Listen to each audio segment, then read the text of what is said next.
I think that's the big tonight is really just to get a further look at the squad. Well, no question about it. We will see lots of different faces in the lineup tonight. We'll also see some guys who haven't seen as many minutes in the starting 11 for Alan Koch. We'll take a break, show you the starters. We'll check in with Lindsay when we return. This is FC Cincinnati Soccer.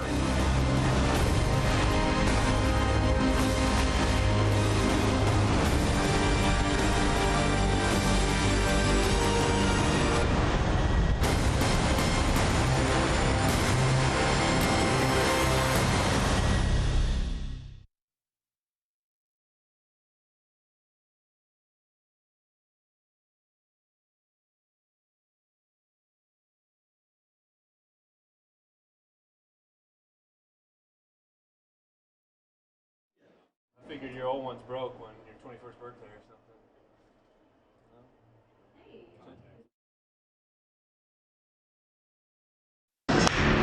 Tonight, a festival-like atmosphere and perfect temperatures in the stadium for the Cincinnati is next.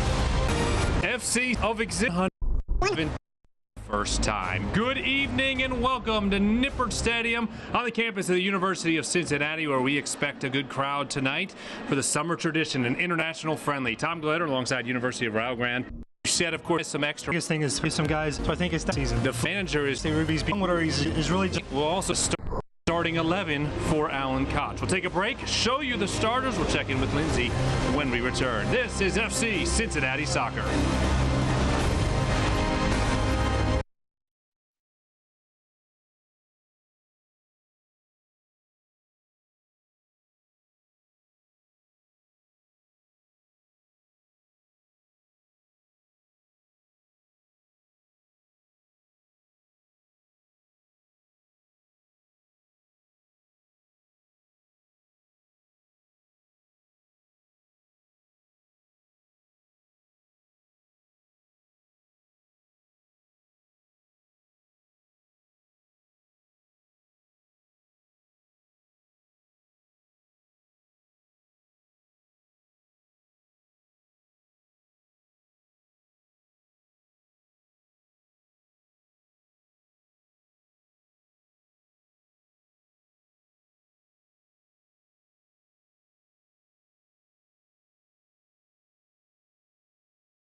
My roots grow by the river, they are deeper than the sea.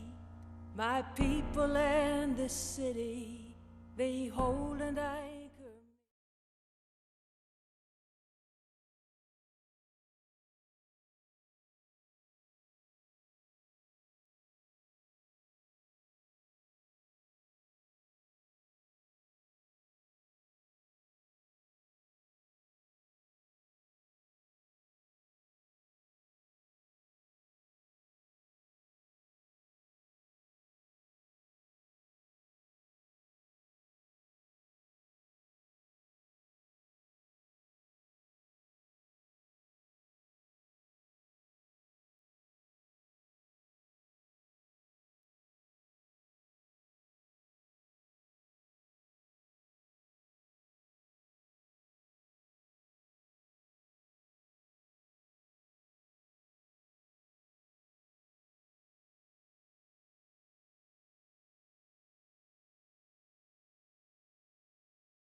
a festival-like atmosphere and perfect temperatures in the 70s. Welcome La Liga to Nippert Stadium for the second straight year as RCD Espanyol pays a visit to FC Cincinnati for the Queen City's annual international friendly.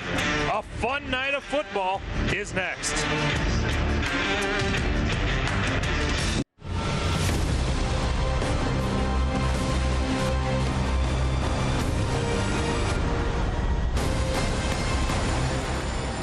FC Cincinnati is in its third year of existence. RCD Espanyol, their 117th. Tonight the clubs meet for the very first time. Good evening and welcome to Nippert Stadium on the campus of the University of Cincinnati, where we expect a good crowd tonight for the summer tradition, an international friendly. Tom Glitter alongside University of Rio Grande, All-American Kevin McCloskey as we get you set. Of course, the orange and blue off since last Saturday, right now first in the USL. Alan Koch got his guys some extra rest, but Kevin, when you look at tonight, what does Alan want to get from his team? I think the biggest thing is to provide, rotation with the squad, give some guys some extra time to rest, but more importantly, I think give some guys opportunities to play too. There's been a lot of guys in the squad being very patient with their minutes. They haven't played as much, so I think it's definitely a chance for that. I think the biggest thing too is get through this game without any injuries, Tommy. That's very important at this stage of the season. The flip side of that for Espanyol, last season 11th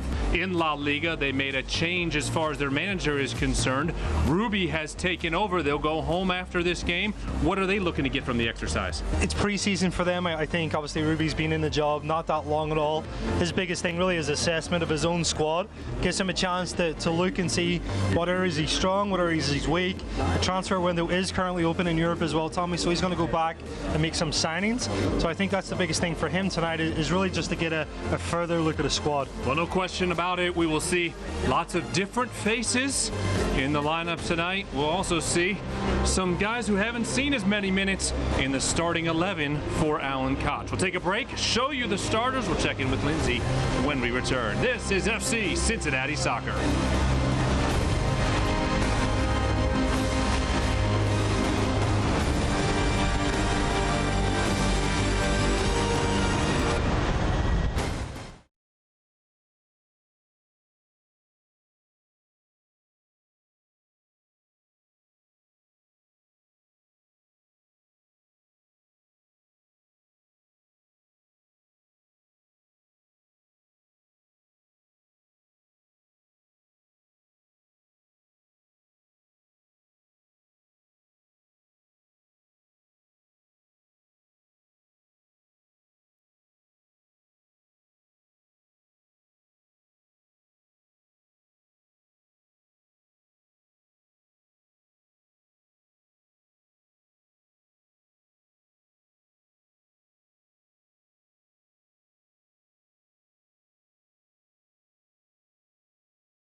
FC Cincinnati and RCD Espanyol have taken the pitch here at Nippert Stadium. Well, we're just about set for an international friendly, third time.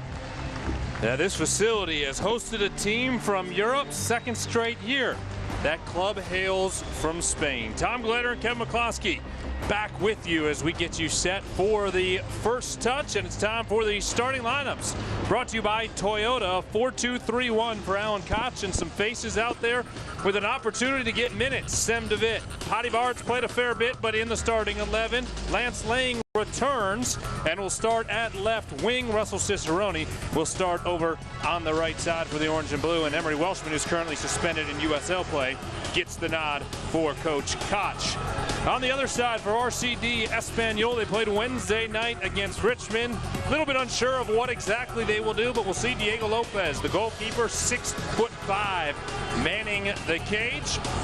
And Naldo over on the right side, the defender at 6'2" from Brazil. A lot of experience in the 29-year-old. The third member of our broadcast team enjoying this festival-like atmosphere tonight is Lindsay Patterson. She's down on the pitch with more.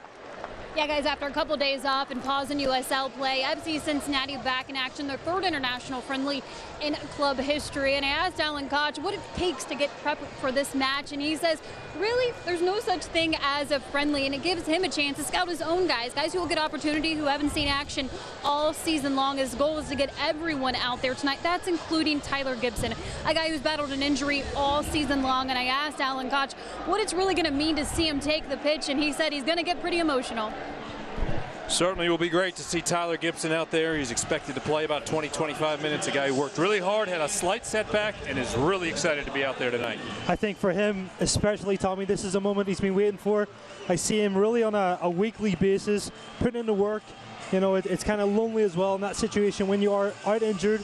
You don't necessarily have the camaraderie. You're not in training. You kind of lack that buzz a little bit. So for him to wait and work and get through all of that and have the chance again to play tonight, it's going to be very special. You see Espanyol's goalkeeper there, Diego Lopez. Made 10 starts last year in La Liga, played 854 minutes. Espanyol will be in their yellow kits. This is one of their alternate looks tonight. Yellow tops, yellow socks, yellow shorts, and FC Cincinnati in their traditional blue and orange. The injury report tonight, only 2 names on it. That'll be Richie Ryan with his calf injury, and Michael LaHood still out with the glute injury. And our match official is brought to you by Kingsgate Transportation for the 3rd consecutive year. Brandon Artis is the man in the middle for the international friendly here at Nippert Stadium. Both clubs are set out in midfield. Artis awaits the signal, and we should be just about ready to go.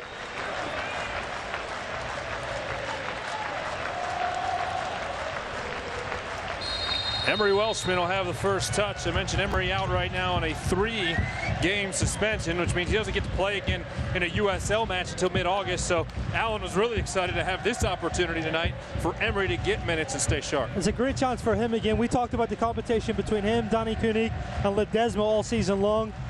I think Emery Welshman is a player that's still young. I think he still has a lot of growth.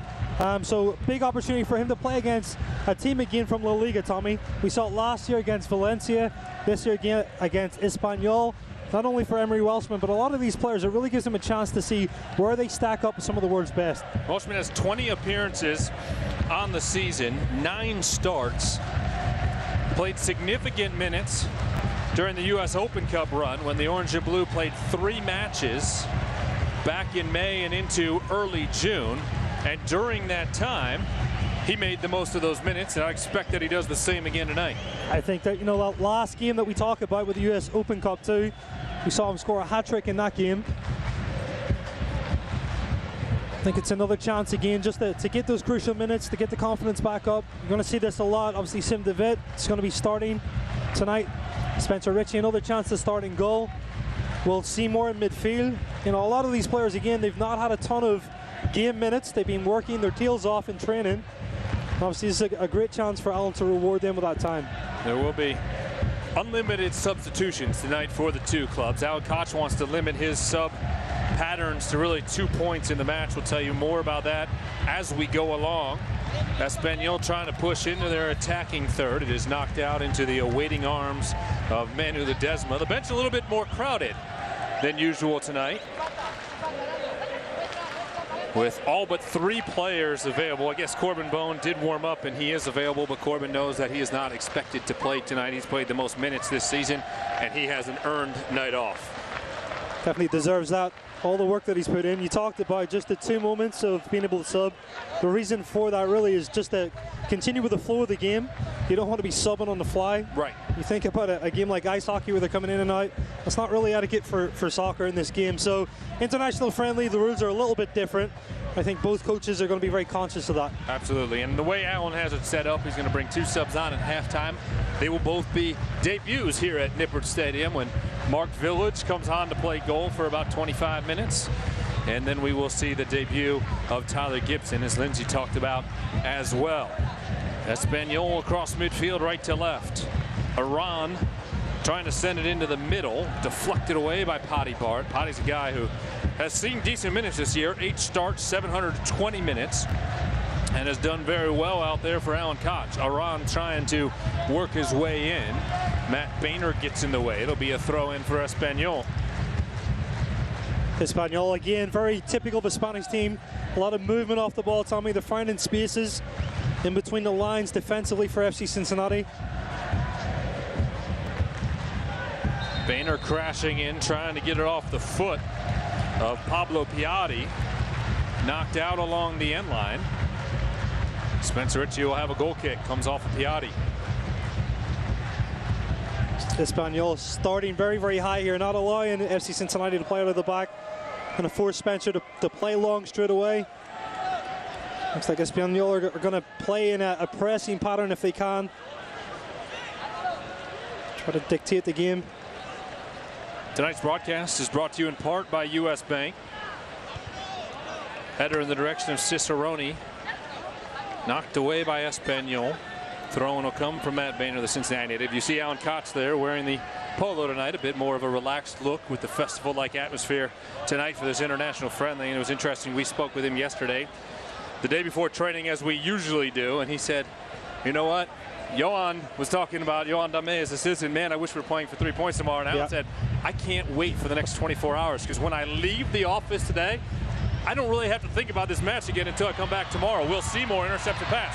Finds Emery Welshman. Welshman over to Russell Cicerone. And there it is! The orange and blue have a goal in an international friendly for the first time.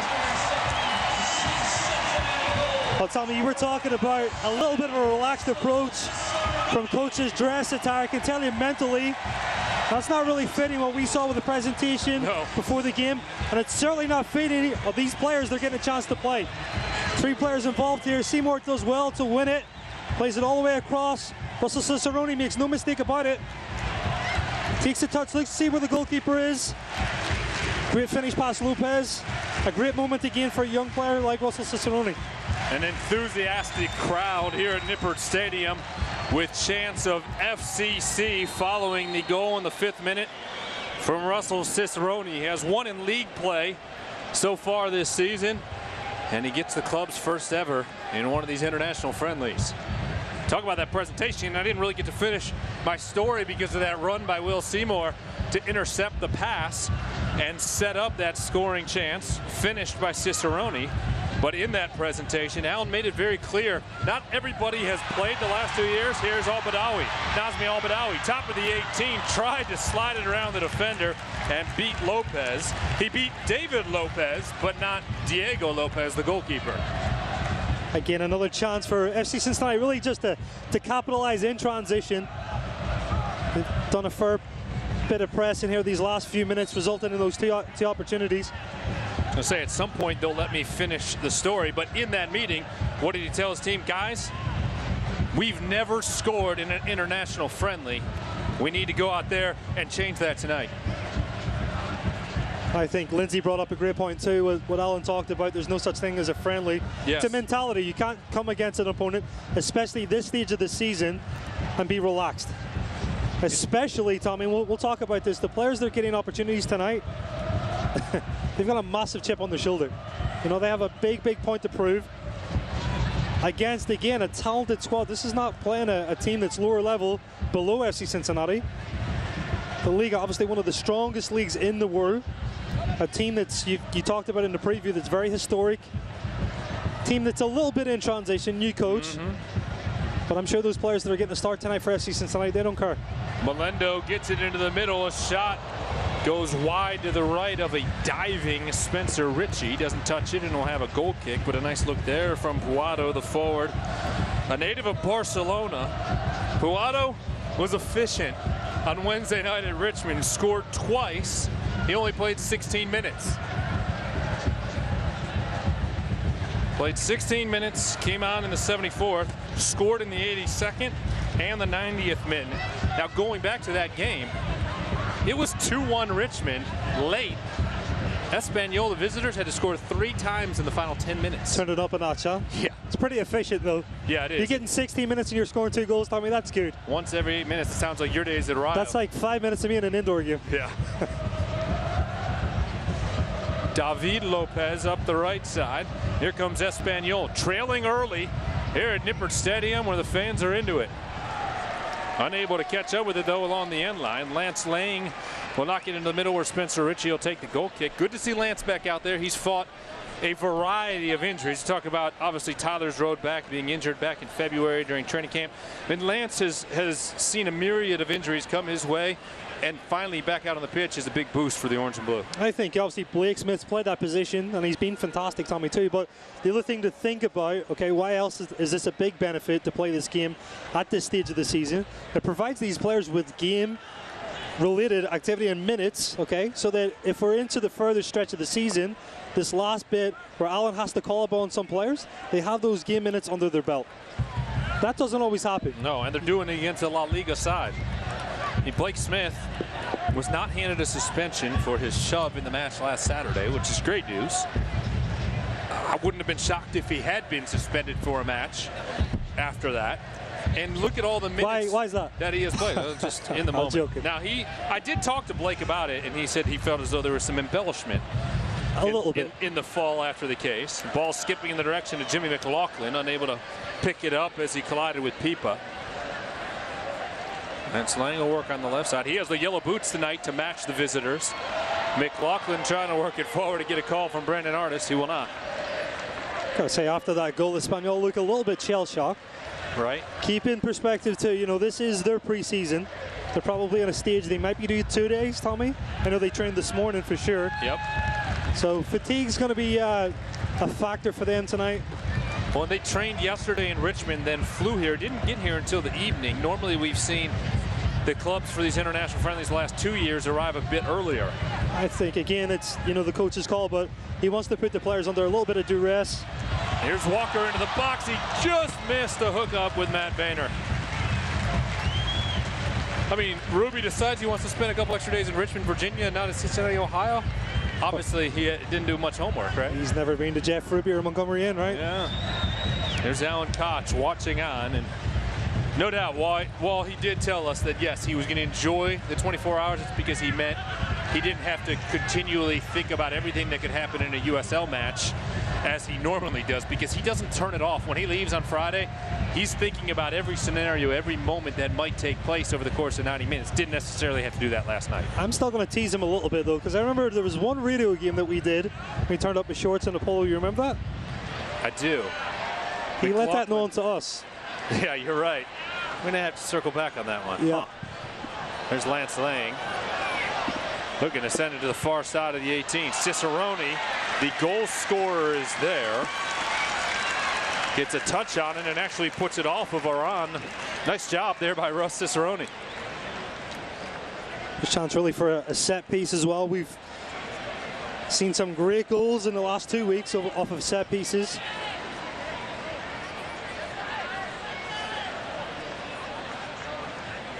Kenny Walker will take the corner kick.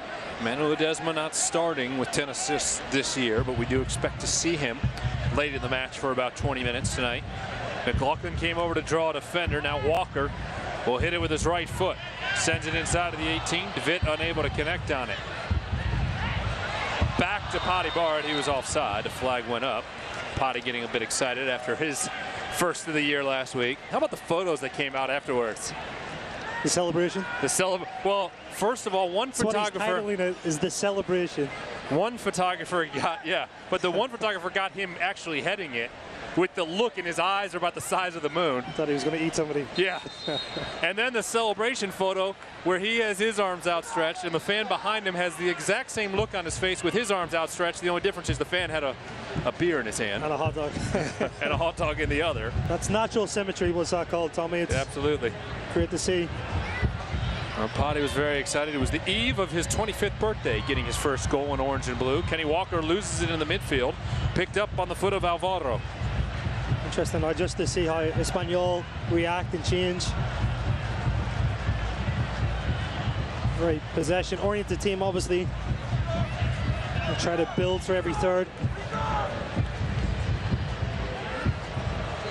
Boehner clears it away on the near touch up into the stands. Ball will come back into play with Espanyol.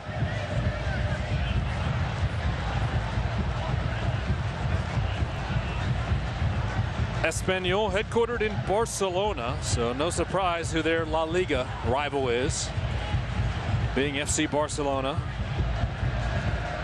A club that was founded in 1900. Mentioned off the top, 117 years playing soccer. 80 of them have been in La Liga. Looked as though there might be a handball in the box. Espanyol wanted it, won't get it, ends up bouncing onto the hands of Ritchie.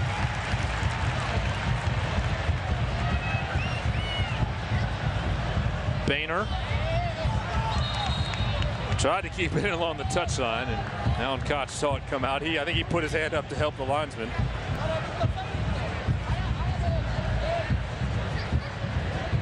Now into the midfield under the foot of Melendo, a Barcelona native. He played 26 minutes at Richmond.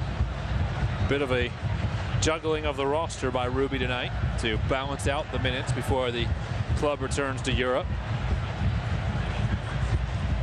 Boehner will send it up to the left side where Jimmy McLaughlin's making a run, but David Lopez got there first.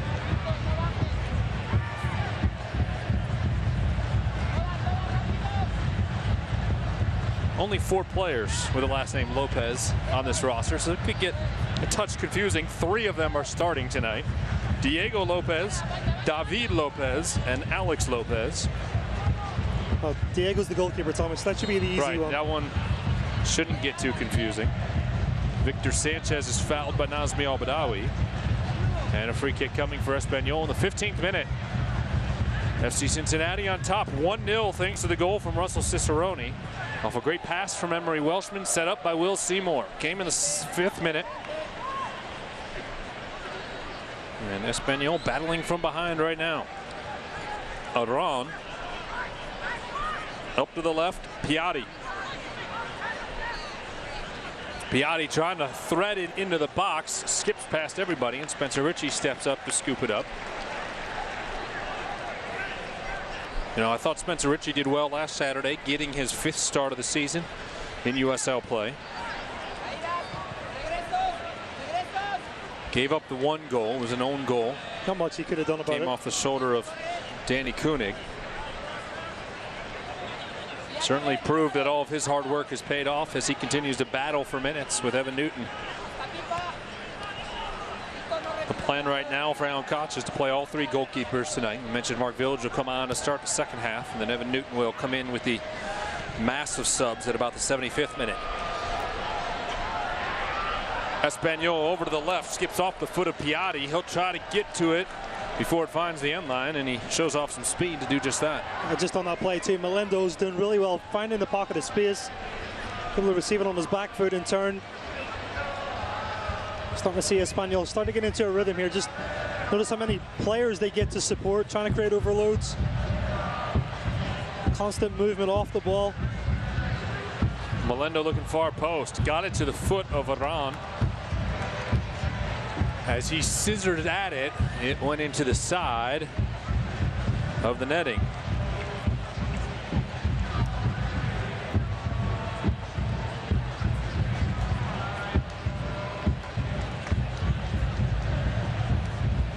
Another goal kick coming up for Ritchie. It'll come in the 17th minute. FC Cincinnati after this match not in action again until Saturday, when they will host Nashville SC. 3 more USL games in a row coming here at home for the Orange and Blue, as they sit atop the USL at 13-3-5.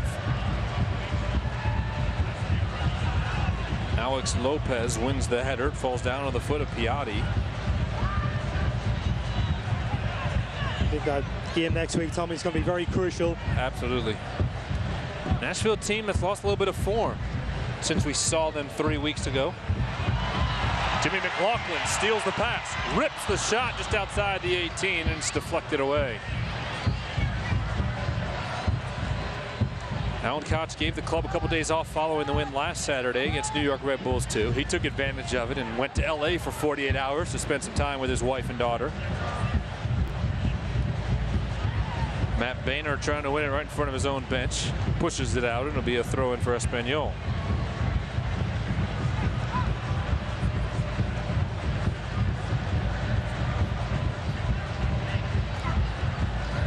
It's interesting how these international friendlies fall, because if you remember last year, the Valencia game was squeezed literally between USL games and was a tough spot for Alan Koch tonight. He really wanted to get everybody into this match for at least part of it. And like I said, Richie Ryan not available due to his calf injury, and Michael Ahoud being held out because his glute remains tight, and they don't obviously want to aggravate that. Puado has it taken off his foot by Barrett. And then Corbin Bone, who has simply just played more minutes than anybody, 1,693 minutes this season, is not going to play because he doesn't need to. Everybody else is getting out there for at least a chunk of this match, as is the plan from Alan Koch. Well, I think the timing, like you said, last year was a little difficult, honestly. Very challenging for a coach and a team to really work that in. But I think this year, I think it's a little bit more natural. You know, there's a week in between games from the last game to the next game as well. And really, it serves a great purpose, you know, to get these players, like I talked about, some valuable game minutes for that stretch as we see the end of the season as they close it out. Puado puts it into the middle. A shot off the left foot of Piatti, the Argentinian. Sails high up into the Bailey, and Spencer Ritchie will have a goal kick.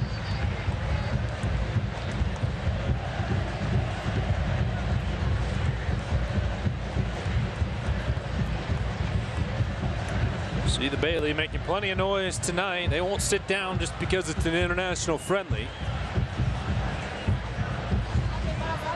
In the meantime, they'll wait for their 26-year-old goalkeeper to put it back into play.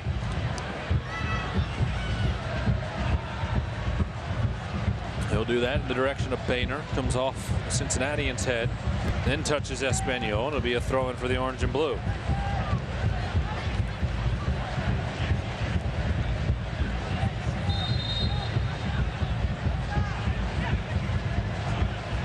Boehner snuck forward about 10 steps, sent back, and then throws it in reverse in the direction of Barrett. Over to Sem DeWitt. DeWitt has one USL start on the year, saw some time in Open Cup play as well. Seymour forward, working with McLaughlin. To DeWitt. So far, individual performances, Tom, I think some of these FC Cincinnati players have looked sharp, they look hungry. Certainly looks like there's a lot of players that are trying to prove a point. All right, now with Ritchie, DeWitt, and Seymour all out there. Three guys for Alan Koch, who he coached in Vancouver when he was the manager for their 2 team. How about the transfer this week with Alphonso Davies as the ball's misplayed in the midfield? That's a guy that all 3 of those guys played with. Yeah. We're very excited for Alphonso Davies with an MLS record-setting transfer fee, $12 million. That's a player that Alan knows very well.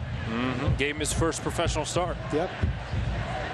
You know, I asked him about it on the coach's show on Wednesday night, just as it was being announced. And he actually made him a captain for a game at 16 years of age. Said he just saw it in him. This is a player I got to teach how to be in that role because he's that special. The first time I actually ever met Alan when he first came in, he talked about Alphonso. We were just talking soccer, and he was talking about young players that are up and coming. And you raved about him at that time, 2 years ago. Spencer Ritchie makes a kick save. Got low and knocked it out to the near touchline. On the look from Alvaro.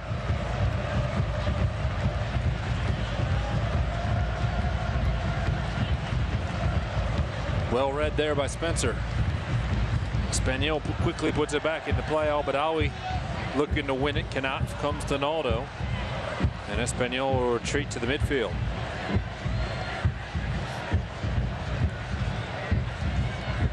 Pipa.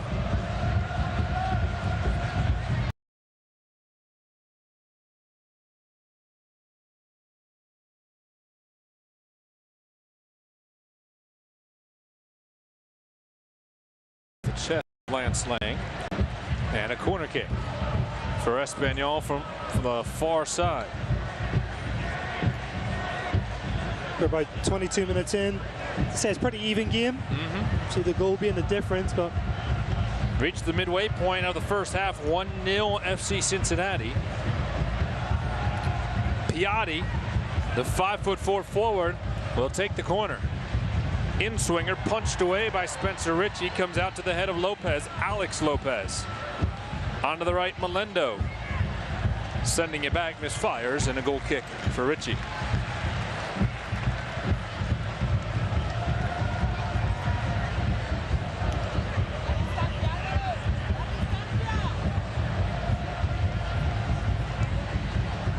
seems like the crowd are definitely getting into it. Well, that early good atmosphere boost again from Russell Cicerone certainly helped. Certainly helped, right?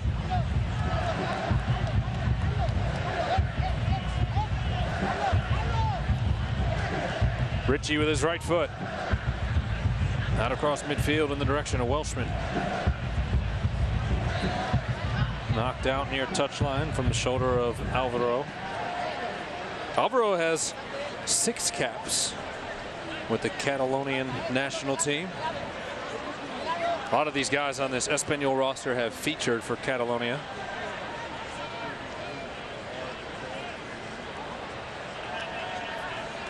Al-Badawi has his pass intercepted. It was in the direction of Welshman, and Seymour wins it back. Cicerone battling. Bit of a tug there on Sanchez, and will be called for the foul. I mentioned Brandon Artis, the man in the middle today, as the match official. Haven't seen a lot of Brandon this year. Normally we do. Familiar face, though. Absolutely. Over the years, at least. Mentioned he's had this match each of the 3 summers that the club has been in existence. Yeah. David Lopez with the header. McLaughlin wins it back. A difference in formations tonight. Espanyol, again, same as Richmond, playing on a 4-4-2. System, how they play is very interchangeable, actually. A lot of rotation in and out from players from wide into central areas. FC Cincinnati back into a 4-2-3-1. We've obviously seen differences in a 4-4-2 diamond and 4-2-3-1. And the 4-3-3 last week against New York. Ball knocked over to the left. It was bounding in the direction of Alvaro. Paddy Bard stepped up to push it away. Throw in for Espanyol from the far touchline.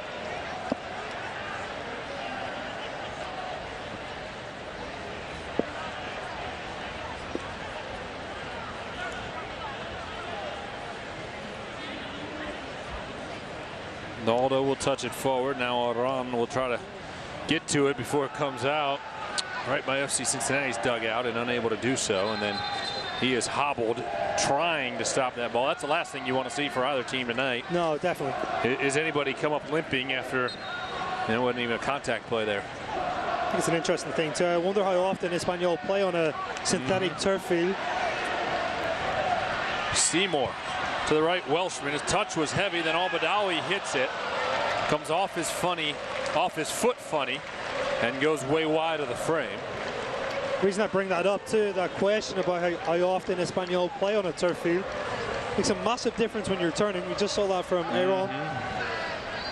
Looked like he kind of went over on his ankle a little bit, but a very different type of turn when you're on natural grass, the synthetic turf. You mentioned it earlier. They got a training session in this morning here at Nippert Stadium, and that was it because they flew in last night. Arriving in the evening, Lance Lang is pushed down and the foul is called.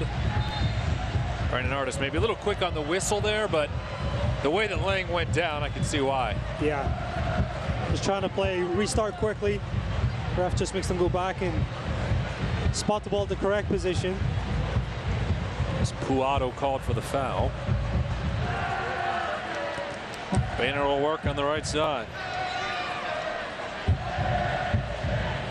Cicerone loses it, picked back up by Espanyol.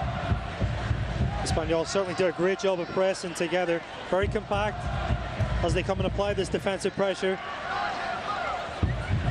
Just showing now to the other side of the ball, they're very comfortable under pressure.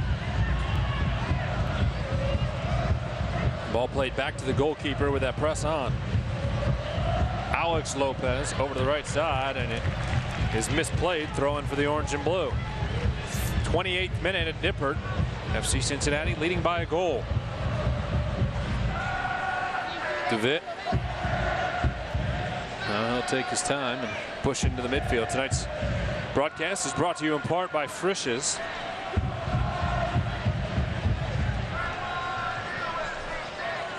DeVitt over to Bart. Cicerone taps in the direction of Painter, who gives it right back. Russ will turn, 2 defenders on, and get rid of it to Al-Badawi. Good play. It's a missed pass. One back by Espanyol, and maybe quickly numbers Alvaro. Didn't have anywhere to go as Lance Lane caught up to him.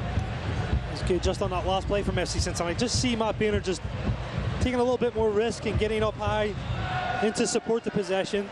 Still lucky with the dispossession from Nazmi. Adron. Back to Naldo.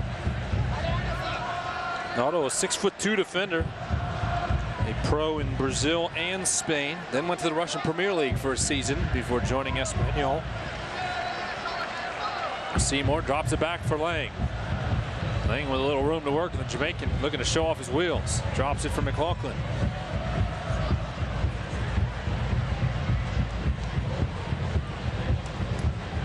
Barrett. On to the right, Cicerone. Back to Potty.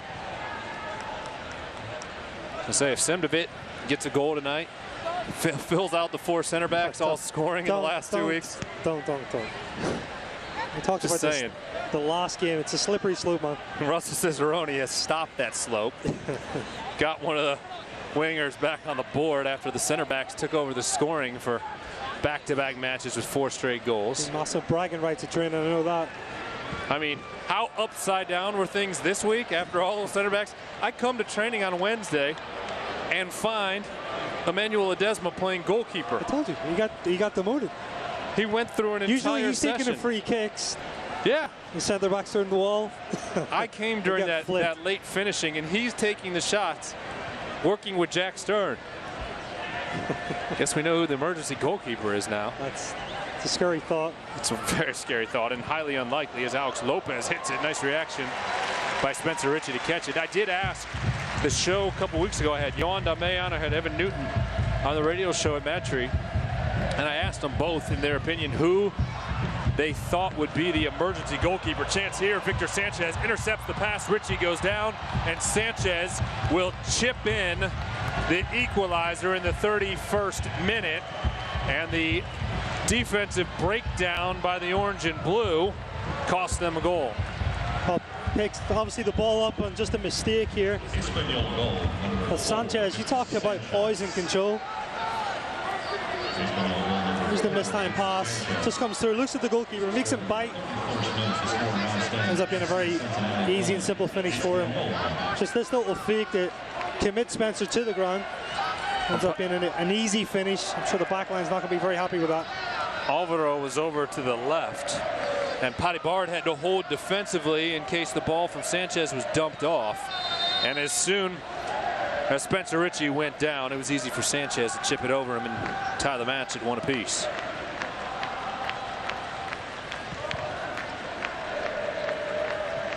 But we were talking about the goalkeepers and an emergency situation, which obviously is highly unlikely that you would lose both of your goalkeepers in a regular season match when you only have 3 subs. So I posed the question to Yohan and Evan Newton, who's the emergency goalkeeper in that situation?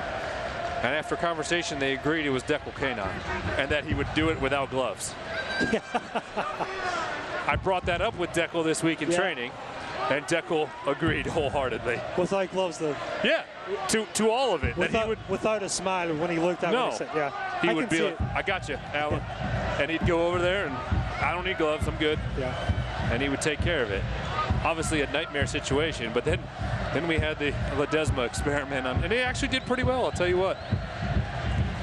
I think he's going to stick to scoring goals and setting them up, however. DeWitt will play it back to Ritchie. Spencer Ritchie out into the midfield, just past the half-hour mark, now tied at 1 apiece. Sanchez starting for the second time this week, getting the equalizer there. Did have a yellow card at Richmond. Espanyol was booked twice in that match. Bit of a collision there, and Artis suggests that everybody continue to play upfield. It's just interesting, really. Both goals scored today have come from those defensive slip-ups in transition. Opponent really capitalizing on the chance. Victor Sanchez, the goal scorer, made 30 La Liga appearances last year, played almost 2,500 minutes. Did not score a goal, had 13 yellow cards. Throw in for Espanyol right in front of their own bench. See Ruby, the 48-year-old head coach, barking out instruction. Over to the right side, and Pipa. Pipa into the middle, Melendo.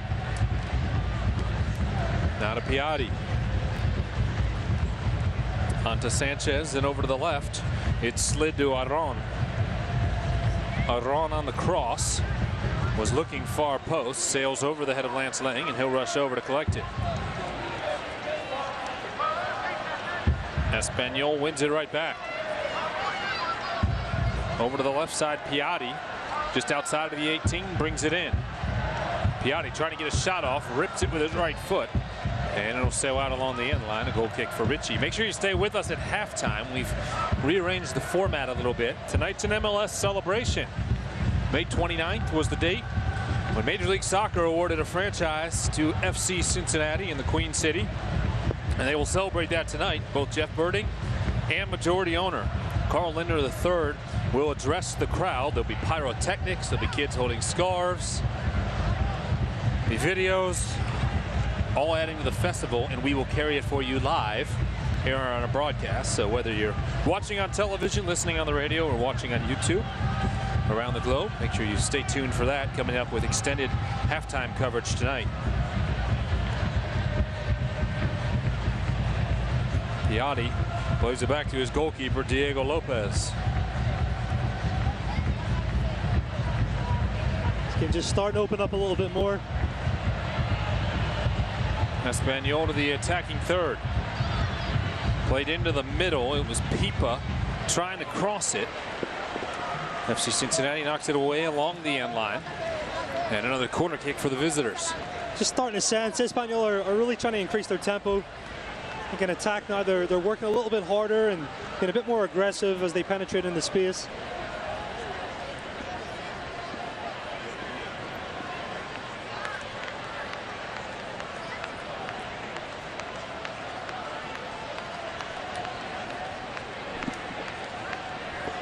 Tonight's corner kick is brought to you by the Levy Law Offices. Corner will be played short by Espanyol. Sent across the penalty area, headed away by Kenny Walker, wearing the captain's armband tonight. Espanyol sending it back. Will Seymour gets in the way and was shoved as he won that header. Foul is called. Alvaro got a piece of Seymour. Seymour at 26 years of age, just made 5 USL appearances this season.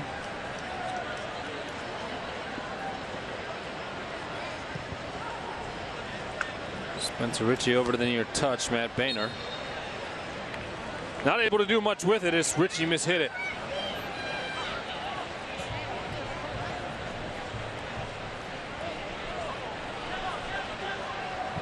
Welshman was trying to play it into the middle. Alex Lopez got there first. Plays it on to Diego Lopez. Diego Lopez has 1 cap with Spain, making a national team appearance. Also spent some time with Real Madrid. Joined the club at 19 years of age. Paddy Bart gets a touch on a run by Espanyol. Then he goes down hard in a heap of pain. Advantage is played for the orange and blue.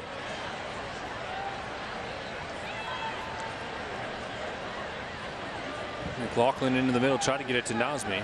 Right now, FC Cincinnati just seems like they can't get any type of rhythm going. It's been tough towards the final third. You know, like I talked about it, I think Espanyol have done a pretty good job of closing down space early. They stayed very compact, and they've certainly applied a lot of pressure. I think FC Cincinnati are just lacking a little bit of quality just in those tight areas. The chances and the opportunities to break pressure and kind of go in a positive direction. Piatti will swing it over to the right, to the foot of David Lopez, looking far post. He had Puado, and Paddy Bart did well defensively to get in the way and headed over to the touchline. I think the other thing too to think about, you know, where that goal came from initially, from Russell Cicerone. It was high up the field. FC Cincinnati were pressing. Since that goal, really, FC Cincinnati have dropped back a little bit. Been a little bit more conservative defensively. They've not really been that aggressive in closing down spaces. And Espanyol have got into the game. They've got into a rhythm. Found the equalizer in the 31st minute off the misplayed ball picked up by Victor Sanchez. Sanchez with it on his foot right now. Straight up the middle. Bart coming in, unable to win it back. To the left side, Aron.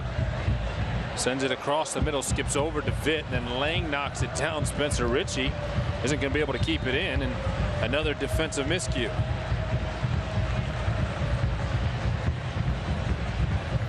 Talked about miscues though, and obviously when you make changes, Tommy, and players really haven't been able to play alongside of each other. You talk about like the regular partnerships, right? That hasn't really been the case. You've got to obviously expect a little bit of rust. Corner comes from the far side in the 39th minute. Across the middle, headed away by Bart, but comes out to the foot of Aron, who got it but didn't put it on frame. Sent it up towards the Bailey. Put a lot of venom on that, but like you said, didn't put it on frame. Aron was an Espanyol youth. Joined the senior team in 2016 at the age of 19. Spent time with the Spanish national team as a youth player, and then joined the Catalonian national team on the senior level. Pipa working on Lance Lang, knocks it into the middle to Puado. Puado goes down right at the edge of the 18, grabbing his knee. Espanyol wanted a foul call and won't get it. Puado appears to be okay, limping maybe a little bit. Throw will come for Lance Lang on the far touch. I think you said it best about 2 minutes ago, Tommy. FC Cincinnati have to get some possession. They've got to get the ball on the ground, start playing. I think they're giving this team a little bit too much respect, honestly. I'm not sure the last time they've had 3 consecutive passes. Walker has it taken away by Piatti, and then Paddy Bart stepping up, playing strong. Espanyol wins it right back over to Piatti. Touch was heavy and will slide out along the end line.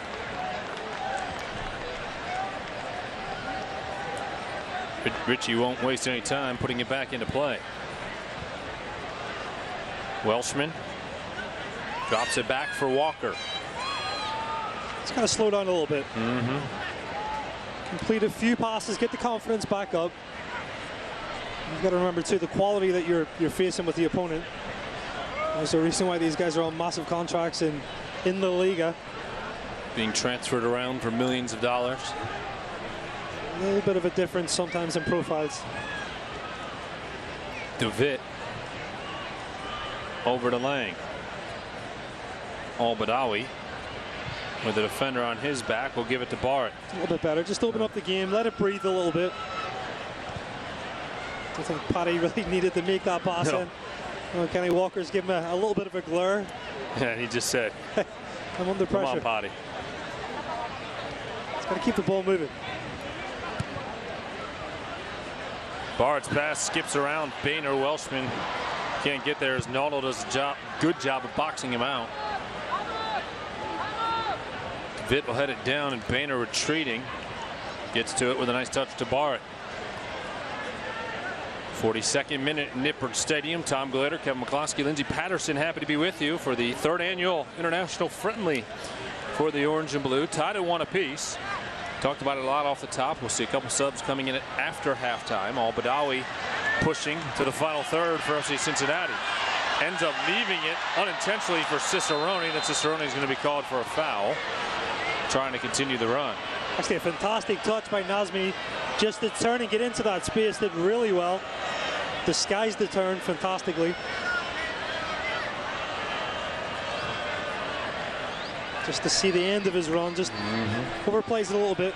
Not being a, I think it's actually Russell Cicerone just coming in there. Yeah, it was Cicerone. Just as a follow-up. It was poked away by Ron. And Cicerone came in to try to get another look at one. He had the goal in the 5th minute. 2 subs that'll take place after 45 minutes. Will be Mark Village coming in goal, and the debut of Tyler Gibson, the 27-year-old midfielder from Tennessee.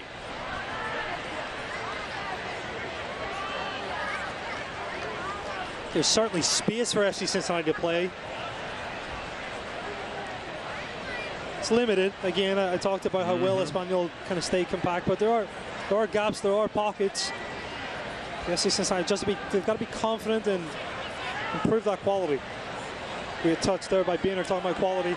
That's some room to work. Boehner into the middle, found it to McLaughlin, and Jimmy had it skip up and catch his hand. He was making the right run, and just the way the ball got to him caught him awkwardly as he tried to turn on it. Very awkward. He's kind of running forward. The ball played in was played to his back foot. At the same time, he's trying to turn. Ends up coming off that back foot up, and obviously a handball. It's a little bit better by FC Cincinnati, just making them play honestly. I think that's really where they can step and press and test this Espanyol team in. They want to just concede space. It's a little bit that's too easy, honestly. Lance Lang does well there to break it up. Well, we saw 10 days ago when Jimmy had the goal wiped out for the foul. Thought the fans here at Nippert might riot when you take one away from one of their favorites, Jimmy McLaughlin. Emery Welshman. The flag goes up. I don't know. That was awfully close. I think he was just in a run. About 2 yards in an offside position when he starts his run. 45th minute. We've seen a goal each way. No booking so far in the first half. And the signal, no stoppage time. So everybody in a friendly mood tonight to keep this one moving.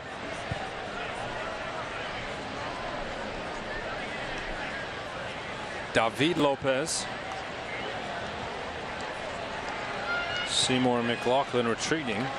Knocks it off to Puado. On to the right. Pipa.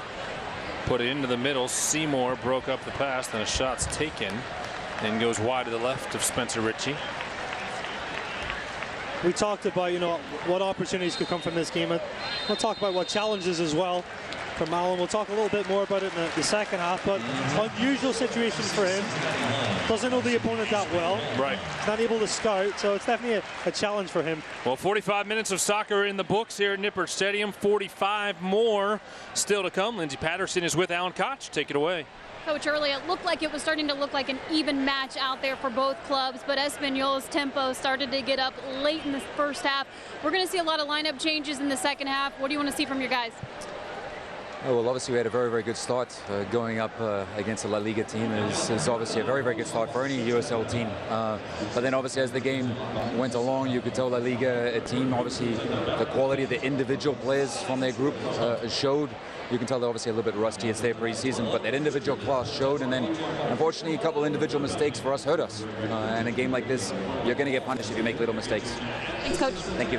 All right, thank you, Lindsey. FC Cincinnati will head into the dressing room with the score 1-1. The orange and blue struck first, and then Espanyol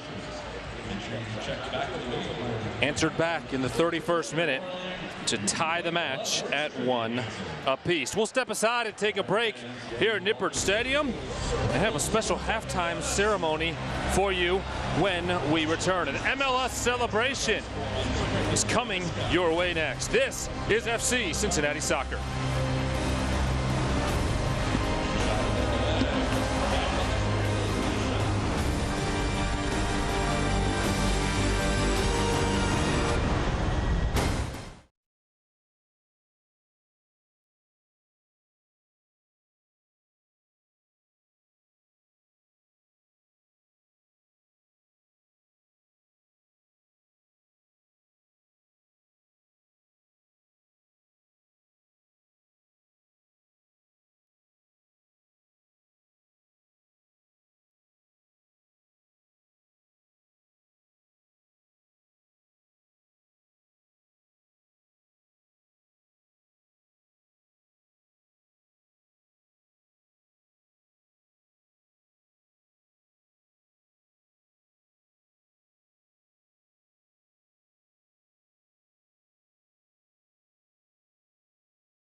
Tom Glader and Kevin McCloskey back with you at Nippert Stadium, where we are at the half in the international friendly. FC Cincinnati and RCD Espanyol tied at 1 apiece. The fans staying in their seats because we are doing the same. A special halftime show coming your way, an MLS celebration. May 29th was the date. Hard to believe that tomorrow it'll be 2 months since the Orange and Blue received that MLS bid, Kevin. Oh, it's a fantastic occasion, obviously, for obviously the club, but the fans, the city in general.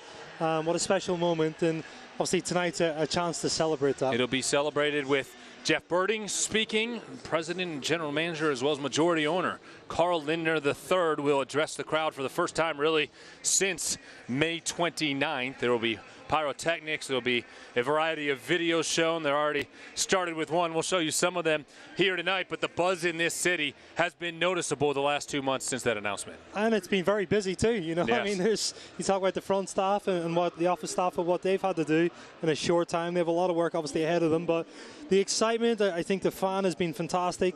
They loved every moment of that. I think really looking ahead in the future to MLS, but trying to finish the season strong in USL and hopefully raise a championship. I think that would be the fitting end to that. Yeah, absolutely. 3 years in the USL right now. The Orange and Blue with the best record in the USL, and no doubt moving to MLS with the USL Cup wouldn't be a terrible moment for FC Cincinnati. You can see the kids lined up with the various MLS scarves, including the Cincinnati one, but you see Montreal out there. I think I've seen LA Galaxy. I'm sure there's one representing every club in the league, with the various clubs lining each side outside of the benches, and the ownership group down on the pitch. And now Carl Lindner and Jeff Birding will make their way out on to the field, and we will turn over things to our PA feed for this halftime presentation. The La Liga country.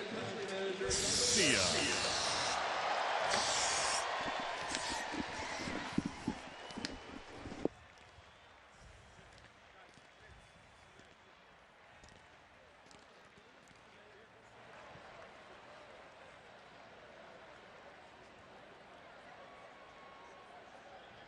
Thank you, everyone. Thank you, Cincinnati. In just 3 short years, 3 years exactly, in a few weeks, in fact, we've done some amazing things, haven't we? When we formed our ambitious club in 2015, our goal was always Major League Soccer for this Major League community. Our goal was always to have a moment like this, all together like we are here right now.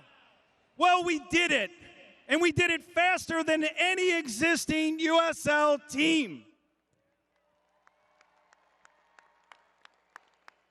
What you just saw was part of our presentation to the MLS Expansion Committee.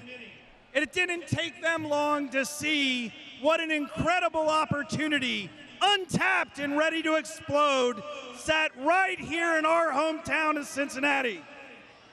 Well, we will officially be an MLS club because of you, and tonight it's all about you and your unwavering support as we have built our club together.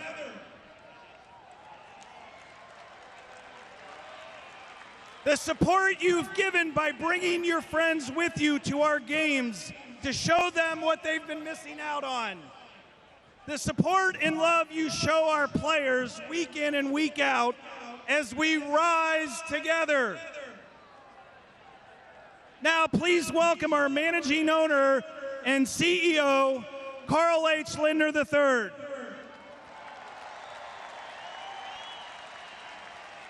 Thank you, Jeff. We're so thrilled to be here with you, our fans, tonight. There was so much excitement around the MLS announcement back in May, but we still haven't come down off this high yet. We wouldn't be standing here today without the support and passion from all of you. You've attracted the world's attention to Cincinnati with your cheering, your singing, in your boundless enthusiasm. You've spread your love of orange and blue around the region and around the country.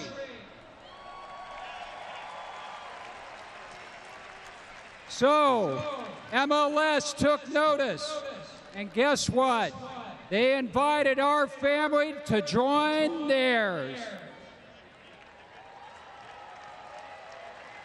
Now we stand here before you celebrating an amazing milestone for this club in our city.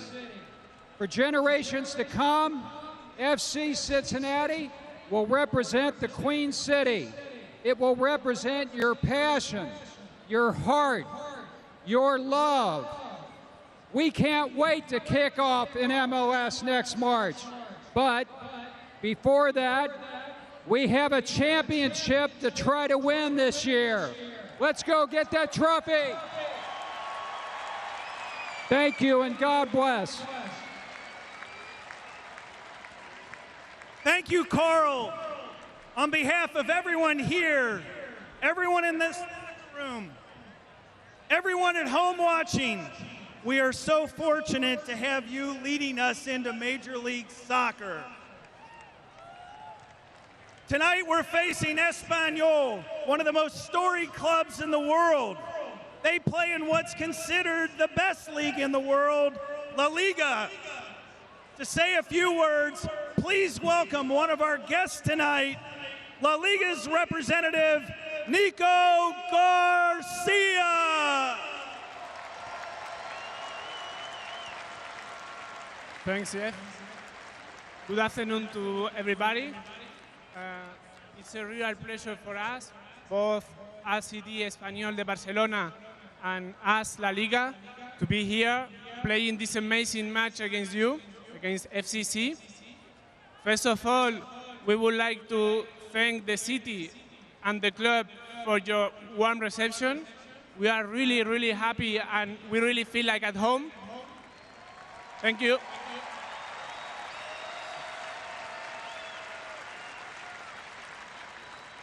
Also, I would like to congratulate the club as well as you, the fans, for your promotion to the MLS. We wish you all the best for the next season. And finally, I hope that we will continue working together in the near future. Thanks a lot, and hope you enjoy the game. Thanks.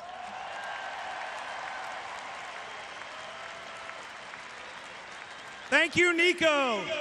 And thank you, La Liga, for joining us tonight and for being a part of this special celebration. And now for a look back on that historic day, May 29th. Look at the video board, please.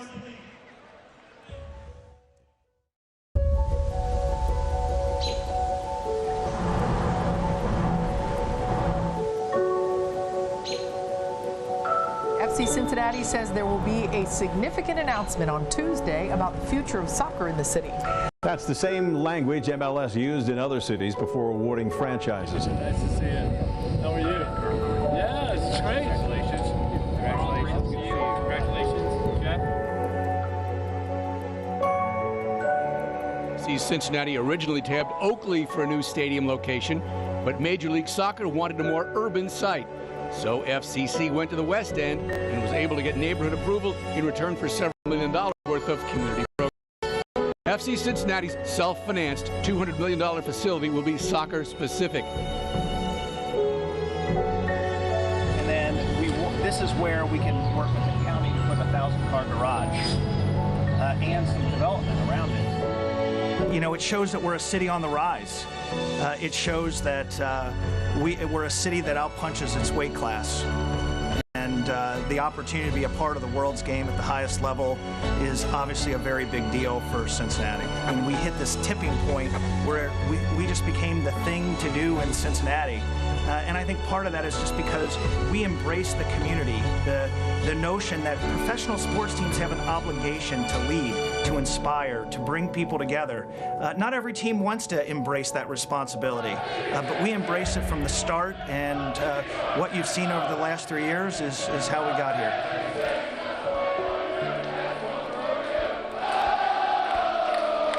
This is the moment that you've all been waiting for, and we have been anticipating for so long.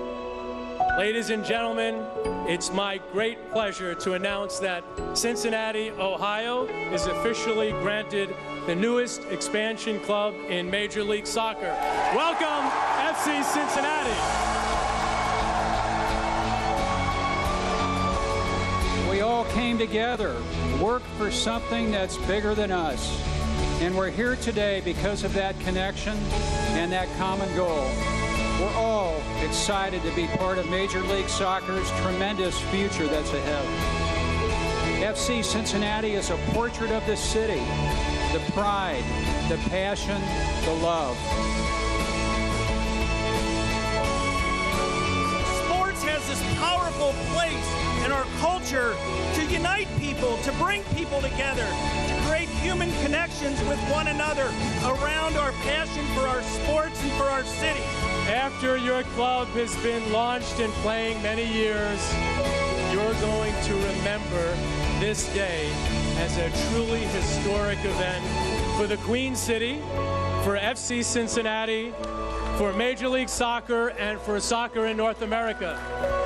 We are embracing a new city and a new future. And as we listen to each other, there was one group that was ahead of all of us, and that was the fan base of FCC.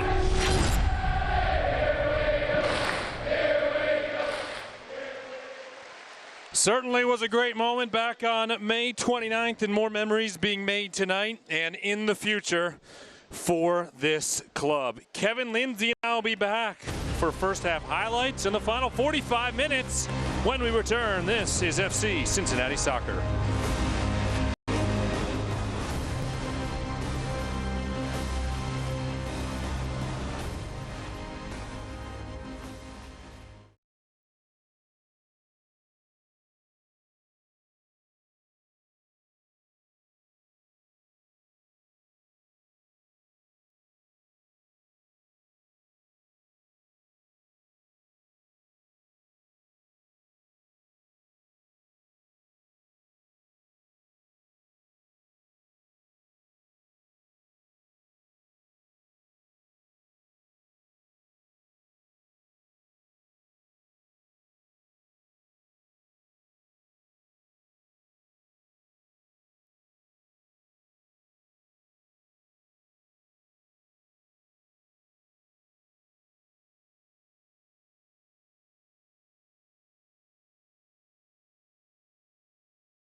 Tom Glenner and Ken McCloskey back with you at Nippert Stadium, where we are at the half of the international friendly FC Cincinnati and RCD Espanyol, all knotted up at 1 apiece. Your halftime highlights are powered by PapaJohns.com. When FC Cincinnati scores twice, you save on pizza the next day. And Kevin, the orange and blue jumped out early with a goal in the 5th minute. That's some early pressure to win the ball back, and Russell Cicerone again just follows the play in the right place at the right time.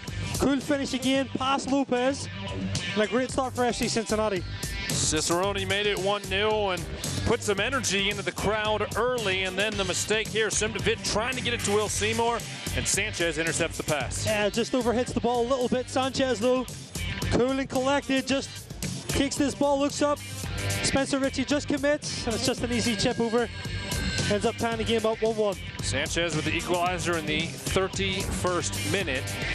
And that stands as the 2 goals in the first half. Cicerone will continue on into the second half. We'll have 2 substitutions for the orange and blue. Lindsey Patterson was in the dressing room with Alan Koch. Let's hear the latest. Yeah, he told his guys, we can play with this club in this second half. They may change their players, but they're not going to change their style of play. We've just got to help each other out. When it comes to Tyler Gibson, he will see action to start the second 45. He actually stayed out of the dressing room stretch, ran some sprints with assistant Austin Berry. I saw Alan Koch talk to him as he was going into the dressing room. I asked what he said to him, and he told him to just stay connected at midfield. That was something they were struggling with in the first half, and he said, go have fun.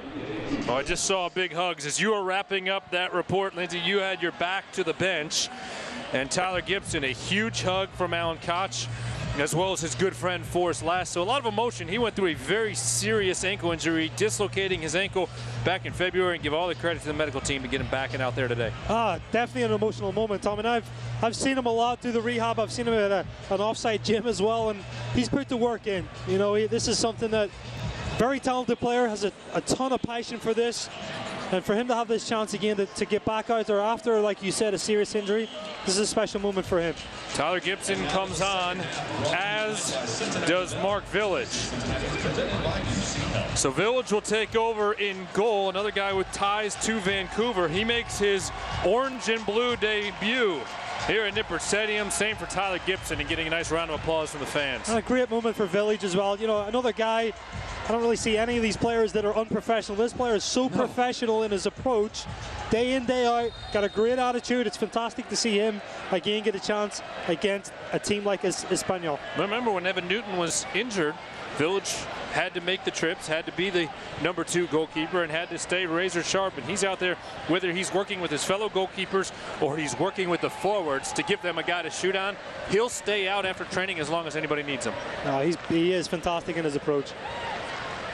Ball is knocked out on the far touchline as the clubs have switched ends, and the orange and blue will work right to left here in the final 45 minutes. You know, we talk about the third goalkeepers getting in these friendlies, and one of my favorite moments of the last 3 years is El Gato. Yeah. Dan Williams 2 years ago against Crystal Palace, making 3 saves. When you come on for the final 15 minutes against Crystal Palace, and was it Jordan Punchin? Yeah. Ripping a shot maybe 60 seconds into his appearance, and Dan making the save. I think Andros Townsend. Yeah, that's who it was. Andros Townsend on the first one. Yeah. And Punchin maybe on another one. But either way, a fantastic moment that night for Dan Williams, a guy who also worked very hard in his 2 years as the 3rd goalkeeper for this club. So the second half underway, tied at 1 apiece. It'll be interesting to see. Now Tyler Gibson, the only change amongst the outfielders. And then we're going to see some of the starters come on about the 75th minute for Allen. I would imagine, yeah, he's going to finish, I think, with what would be the starting lineup, or, you know, very close to that as well, you know. Obviously, game to game, that changes at times, but I think you'll certainly see a very strong lineup at the end. Lopez here, very cool under pressure, just taking a sidestep and beating Emery Welsh. We don't see that a lot from the goalkeeper. DeVitt will catch up with it and send it back to Mark Village. By the way, out amongst the outfielders was Kenny Walker, the captain. If you're wondering why we haven't seen more of Tomi Amiobi, he will come on in that final 20-minute period. That's the plan. he only trained on Friday, but it was for good reason. Yes. He was across the way at Christ Hospital. We can basically see Christ from up here. Congratulations to Tommy, his wife Andrea, and their cute daughter that was born this week. So Tommy was on daddy duty for a few days before finally returning to training yesterday. Massive moment for him and his family. Congratulations, Tommy. Ball skipped out far touchline, and it'll be thrown back in by FC Cincinnati. So Allen said, look, I want to get Tommy. He's another guy who's been working really hard. Tommy has 3 appearances this season. I want to get him more minutes, but I didn't have him in training all week to get ready for additional minutes. So Tommy will see 20 minutes. And I talked to Tommy right before that presentation today, and he just said, it's been a surreal experience. He's given up on sleep already, and it's been a surreal experience. Which is a perfect way to put it. Puado. Over the right side to Alvaro. Lance Lang turns it forward for McLaughlin. Seymour finds Albadawi with a little space. Switches it on to the right. Cicerone. Good start. Good build-up phase. Overlapping run comes from Boehner. Cicerone got around the defender. Foul will be called. Piatti got a piece of Cicerone, and a dangerous spot here for a free kick. A bit of a cynical foul, honestly, too, by Piatti. Yeah. I think you know that as soon as Russell gets past him, he's got about 5-10 yards of space. He can wind up that shot at, at Lopez. Gives a chance, though. Dangerous area. Imagine Lance Lang here, really left footer, probably trying to whip it in. Lang and Albadawi standing at the ball. Allen had set pieces drawn up for this group, including the first half group. And well, maybe Nazmi will take it. It'll come in the 50th minute. Albadawi from 25 yards away. No, Lance with his left foot. Lance Lang just misses, pushing it over the frame. He was definitely set for really a left footer on that, Tommy. Wasn't that far away, made pretty good contact with it.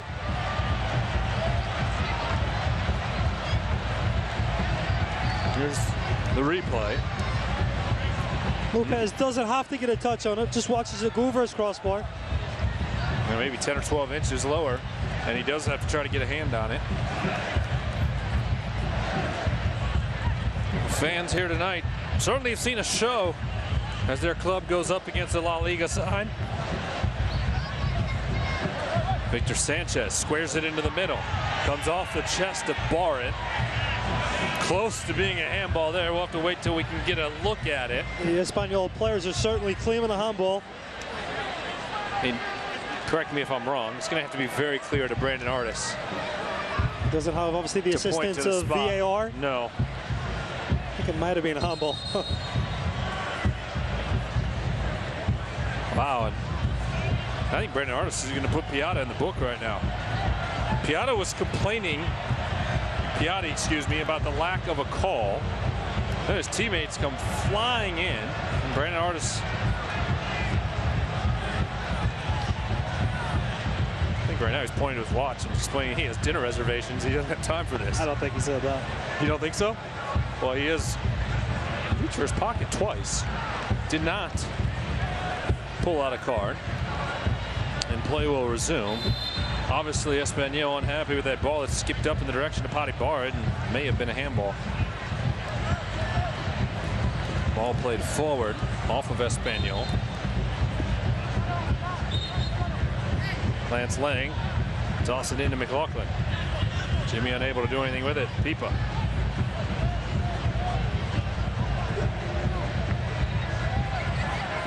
Back to Diego Lopez. There was one sub for Espanyol at the half. Melendo comes out, the 20-year-old, and Sergio Garcia, a 35-year-old forward who is a Barcelona youth, comes on. Lang unable to play the ball, and a chance here for Piatti. Over to the right side, Alvaro sends in the direction of the goal. Dangerous ball in. Yeah. Philly just had to watch that all the way to the back post. Alvaro puts wicked bend on it. Mark Village, 26 years of age. 6'1" goalkeeper, native of Canada. Spent the last few years with Vancouver, so another player that Alan Koch was very familiar with before bringing on.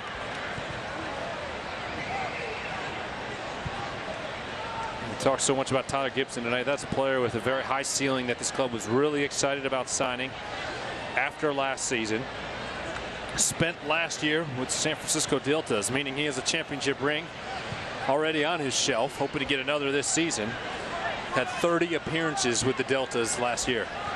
Top-rated player for sure, Tommy. Just a shame, really, that they picked up an injury. But again, another great opportunity from this game to get valuable game minutes as they continue with the stretch down the with the league. I think it's going to be very important, especially with the rotation in midfield. You think about if they continue in a 4-4-2 diamond. You got, you see, Richie Reinhardt as well, but a chance to bring a guy like Tyler Gibson back into the fold, I think, is a great thing. As of late, with Lahoud out, joining Richie Ryan on that injury list, being able to work Tyler Gibson back in slowly but surely is a good thing. Lance Lang able to keep it. Now he'll slide it to the left to Al-Badawi. Again, Espanyol closes in quickly. It's better. Over to Gibson. Gibson with his right foot. Boy, what a moment that would have been. Ooh, that was Tyler not far Gibson away. gave it a good look, found himself with the space. Just had that small window, opens up his body, receives on his back foot, little set touch, looks to try to bend it. That's not far away at all. Lopez actually gets stuck. Look at Emery Welsman. You can catch him in just the corner of that replay with a huge smile, applauding his teammate after Gibson found that look. So Gibson, I just shouting on the instructions, getting in there, organizing. You know his endorphins are kicking in right now, Tommy. You know, we talked a lot about what Alan Koch wants to accomplish tonight with this match. With Tyler Gibson expected to play about 25 minutes, this type of situation, I have to imagine, is ideal. Perfect. To get him back out there, get his game legs back. There's no risk either in the game. You know, Right. it's an opportunity. Obviously, Lindsay talked about it where there's not 3 points on the line. So certainly perfect scenario really for Tyler and for Alan. Try to give him valuable minutes. He's going to be an important player as this season goes on too. All-court bounce for Cicerone. He was able to recover. Al-Badawi at the edge of the 18. Drops it back for Tyler Gibson. Gibson maybe will try it on again. Instead sends it to Lang. Lang in the direction of McLaughlin, was waiting for the bounce. Now catches up with it. On to Lang. His service deflected away by Lopez. Nice setup there for the orange and blue to earn the corner kick. I think if you ever get a chance to sit down and talk with Tyler Gibson too, he's such a positive person. This corner kick brought to you by Levy Law, played short by Al-Badawi. McLaughlin fires a shot. Lopez diving to his right, and McLaughlin just missed, and you can hear the crowd roar as Jimmy tried to make it 2-1. And Lopez certainly has that big frame you talked about, being 6'5". Gets across here and covers his front post. Very agile as well as he dives. I think he had it covered though. Certainly appeared that way. Lopez on a goal kick will send it out in the midfield. He's almost as tall as you, Tommy. Diego Lopez, 6'5". We are eye to eye. Al-Badawi inside of the 18. Right-footed shot deflected away. Comes to McLaughlin. He'll retreat slightly. Then try to get it off to Seymour. Fell down. Espanyol has numbers the other way. So Cincinnati did a really good job of getting back with numbers as well, tracking. Piatti to Alvaro. Alvaro on the cross. Boehner did well defensively there to break it up. Then the shot sails over Mark Village's head. Thanks for Aaron just to get into that space. And at least we saw his left-footed shot in the first half. Driving with power. Same thing on this opportunity as well. Hasn't been able to hit the frame yet, but certainly shown on both occasions the venom that he has. Seymour looking to win it back. Ball in the direction of McLaughlin. One back by Espanyol. Sanchez, the goal scorer for the visitors, will work it up the right side and right in the direction of Alvaro. Had a step on Lang. Drops it back to Sanchez. Tyler Gibson comes in. Nice tackle by Tyler, and that's probably another one of those moments. Get in on that first tackle, get it clean, Mental and turn challenge, it upfield. definitely, 100%. He just won the battle with himself, really, Tommy, on that. Welshman gets it back to 4 in orange and blue. Over to McLaughlin. Jimmy to Emery. bounding ball is cleared by Espanyol. Tyler Gibson so far hasn't completed a pass at all. No, he's completed every single pass. Seymour Cicerone and over to the right, Boehner. Now Seymour. Back to Barrett.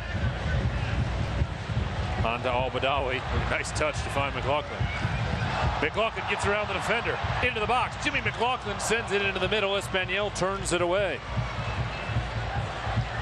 Allen's message at halftime to have fun. They're certainly doing that. Playing with a lot more freedom, I think, in the second half.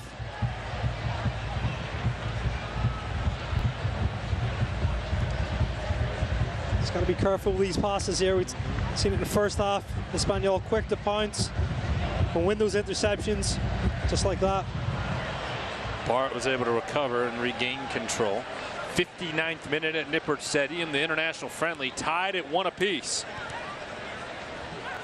Cicerone the goal in the 5th minute. Sanchez tied it up in the 31st minute. We're talking about Tyler Gibson. One other point. He has become a favorite of everybody in the front office because the past 5 months, while recovering from that injury suffered down in Florida, he has done every appearance he's been asked of. He signs autographs before every match, going out at Shakely Lawn, signing autographs. Has done other appearances all over town. I think he's become a fan favorite in many ways, and this is the first time he's been on the pitch. Listen, I just, I made a mention to about 10 minutes ago. He's an awesome person. Yeah. First and foremost. Before you talk about player, he's a fantastic person. Right-footed shot comes off of Mark Village. Now DeVitt trying to clear the rebound. Espanyol had a look at it. Village makes the save. First save the Village has had to make too, though.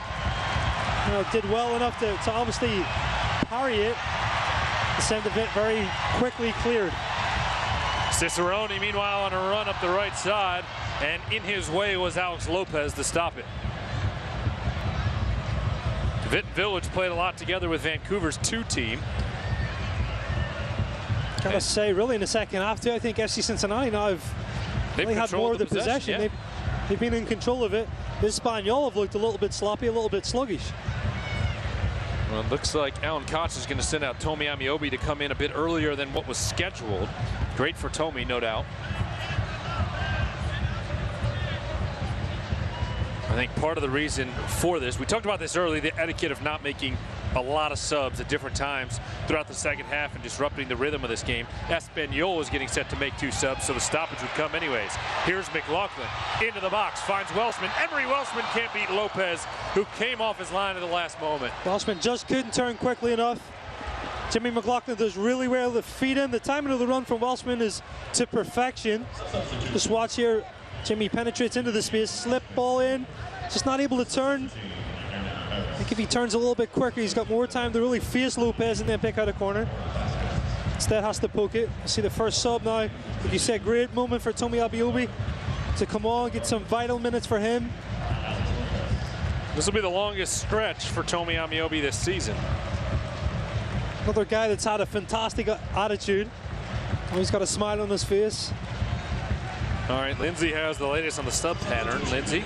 Yeah, coming a little early. Allen's goal was to play Emery Welshman for the full 90 tonight, but he has a tight groin right now. All right, well, that certainly makes sense. Good intel, Lindsay.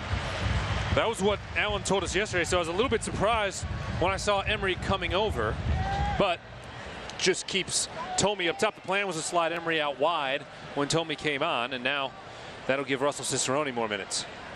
Makes sense as well when we talk about just trying to make that turn quicker too, right? Yeah, absolutely. He's struggling with a groin injury. That's certainly going to impact that. No reason to make it worse. The good news, I guess, he has plenty of time to rehab it because he'll sit the next 2 USL matches, meaning he'll miss Nashville SC next Saturday and then Penn when they come here with their new look from Harrisburg for the Sunday match on August 12th. That'll be the 3-year anniversary of the club being announced as a USL side. We are cooking up a special feature for the match that night. Lance Lang is going to be called for the handball here. Bounced up and caught his hand about 35 yards away. Espanyol will get a set piece chance. Saw a couple subs for Ruby as that one was being made as well. Alan Koch gets Tomi Amiobi into the match for about 30 minutes, the new father. He was beaming today, talking about his daughter. Didn't seem like a guy who was losing sleep with a new child. Very proud. Absolutely. Then he went over after the presentation, fixed up some caffeinated English tea, I believe.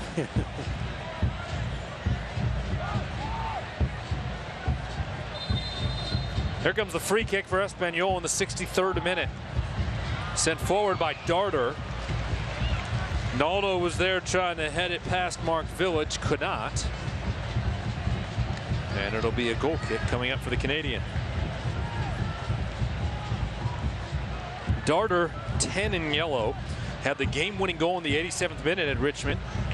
Played all 90, also picked up a yellow card in that match. 35 appearances at La Liga last year for Darter, the native of Arta, Spain. Came up in Espanyol's youth program. Here's Lang. Tried to get in the middle of Tyler Gibson. His pass was short. Sem DeVitt read Espanyol, though, well. Perfect, yeah. Good interception. It's Lang showing his wheels again. Yeah, working with Jimmy McLaughlin. What you're going to see around the 70th minute is a complete change of that back line. Yeah. And essentially the four guys who have been the first team back line will come on with Evan Newton, who has essentially been the first team goalkeeper. Why it's important as well just to finish the game strong, finish the game that way too. They've got another big game. We talked about it already against Nashville next week. I think it's always very important when you finish any type of friendly, if you've got something serious or important to prepare for, you try to finish with that as close to that starting lineup as possible. Well, and this is not the third match in 8 days by any stretch, so chance too to keep those guys just sharp enough and have them out there as they get ready for that big match with Nashville next Saturday. On that note, I spoke with Jeff Smith, Vice President of Ticketing for the club yesterday, and he told me that one's going to be massive. Already the numbers are very high, so if you don't have tickets, get on fccincinnati.com and lock them in, because we are going to have a huge crowd here at Nippert Stadium for the first ever matchup between those two clubs in the Queen City. Remember, they had a 0-0 draw 3 weeks ago tonight down in Tennessee. You talked about, obviously they're not in form at the minute, or dropped a little bit in form. Very talented team though. A lot of very talented individual players. I think as a team they've been kind of up and down, a little bit inconsistent, but certainly some players that are difference makers. It was first versus third in the East when they met 3 weeks ago. My last check, Nashville was sitting at about 7th or 8th. Tomi Amiobi will pick it up on the right side of the 18. Slows it down, drops it to his right, Cicerone. Or Boehner, I'm sorry. Boehner with his left foot tried to find McLaughlin on the opposite side of the penalty area. It was headed away by Pipa. And a corner kick quickly, McLaughlin to Albanawi. Lang has his pass intercepted. Espanyol, though, pushes it out near touch. And Lang will throw it in right to Jimmy. McLaughlin has it played off of his foot. Hernan Perez, a sub for Espanyol, turns it upfield, and then Lang intercepts the pass. Tyler Gibson's there for the touch. Just past the hour mark on a brilliant night in the Queen City. You would never know it's July 28th. No, no. In the 70s with almost no humidity. Perfect night. Our friends from Spain are going to think that this is what it's normally like in the Queen City this time of year.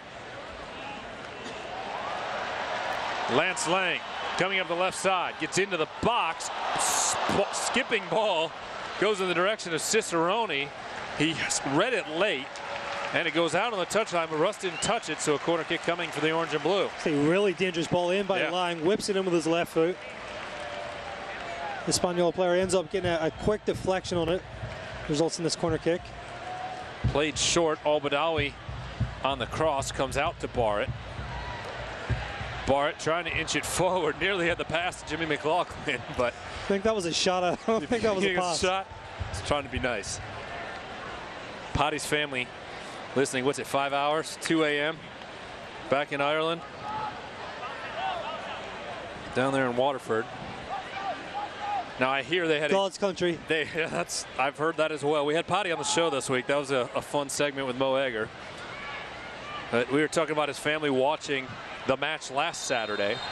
It's a foul is going to be called on Espanyol. Puado will be called for it. Remember, Patty scored what ended up being the game winner. Yeah. It was the eve of his birthday, so it was already his birthday back in Ireland. You think they celebrated a little celebrations. bit? Paddy's the what a time to score. Paddy's the youngest of 11. 16 nieces and nephews. Yeah. Christmas. I can't begin to imagine how expensive Christmas is in the Bard household. You're going to have to contribute something. His mom and pop. It's a big bill. Have to be shelling out, or there has to be some type of lottery situation, or like you all pick one grandkid to take care of. I don't know, but good for the Bards. Paddy said he's been spoiled his whole life though with 10 older brothers and sisters. Amiobi had the ball come off his chest. He's definitely the youngest. I know I talked to him about that. McLaughlin, great move along the touchline. Brought it into the penalty area, but couldn't find anybody. DeVitt knocks it out right by FC Cincinnati's bench. Tonight's broadcast brought to you in part by UC Health. Darter will try to turn it the other way for Espanyol as we're tied at 1 apiece. Garcia out wide. Espanyol into the final third. Matt Bader does well there defensively. Forward up to Amiobi. He's been active since coming on a bit earlier than he had planned. He's been trying to really, you know, be in that target, establish possession. He hasn't really had a chance to though, Tommy. He's been trying to pick up on loose balls. Hasn't got really anything clean into his feet yet. Chance for Espanyol in the box, and Mark Village is beat. Espanyol jumps out 2-1 on the spinning goal in the box. There's not really anything Mark Village can do about that.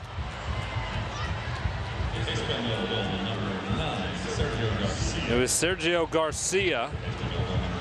Garcia finds himself a ton of space. First shot turn. It's a deflection. He's got a lot of room here, really. It's just a simple finish for him. So there's not much Village could have done. A little bit loose defending there. You made a hockey line reference earlier in the match.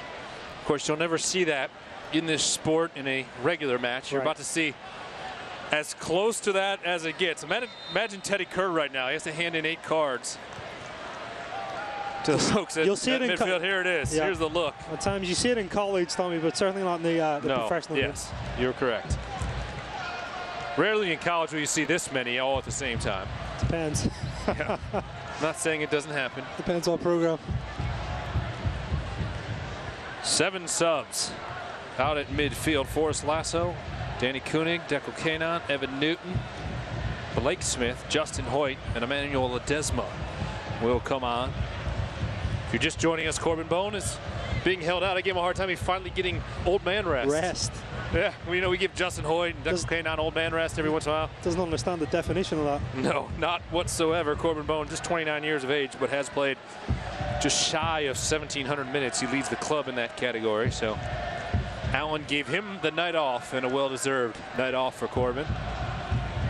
Also leads the club with 21 appearances this season. We are in the 71st minute, and at the next opportunity, you will see all 7 of those subs come on. Also see a couple changes in formation, including Paddy Bart's going to slide up. He's going to stay in the match and slide up and play defensive midfield.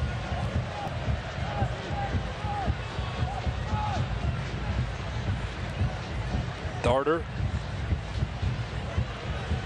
played up through the middle. To the right, Garcia, who just scored to make it 2-1. Espanyol into the box. Big save by Village off the shot by Leo. 2 great saves. He makes another. That might be his last moment of the night. I'll tell you what. Yep. 2 fantastic saves. Talked about the goal that he conceded. He couldn't really do anything about it. Well, the saves that you're supposed to make, he certainly came up big. Here's the first strike. Great effort. Good save. Gets back up quickly. And then the second shot, again, a reaction. Does well. Well, here come the subs for FC Cincinnati. Good luck to our graphics crew of the truck to try to roll through all those under the score bug. I just ran through them, so I think we're okay. It'll be the traditional back line. Deco Kanon will grab the captain's armband. So Lasso and Kanon are the center backs. Back on the right side will be Justin Hoyt. On the left side, Blake Smith. Potty Bart's going to move up and play holding midfield alongside Will Seymour in this 4-2-3-1 formation. Danny Koenig will go to striker. Tomi Amiobi will go back and hold behind Koenig. McLaughlin stays in and will play on the right side. And Manu Ledesma on the left. Did I get them all, Kev? I'm impressed. I'm impressed. I worked on it all day, my friend. And I got it all in before the PA announcer finished it up. I'll tell you what, man. High ceiling you have. Tonight's broadcast brought to you in part by UC Health. 2-1 Espanyol in the 74th minute. I'm going to go ahead and get myself a sip of water after rattling all those off. Tyler Gibson, what, about 26 minutes out there, did well. I think obviously Espanyol make changes as well, Tommy. It's going to be interesting how this game unfolds from this point. Remember, they scored 3 times in the last 10 minutes. Expect to see a change of tempo here already. You can see the ball moving about quickly. Espanyol have changed gears, it seems like. Darter's looked very sharp since coming on. McLaughlin forward onto the foot of Ledesma. And Ledesma, 20 appearances this year. He's been used as a sub only once, 19 starts for the Argentinian.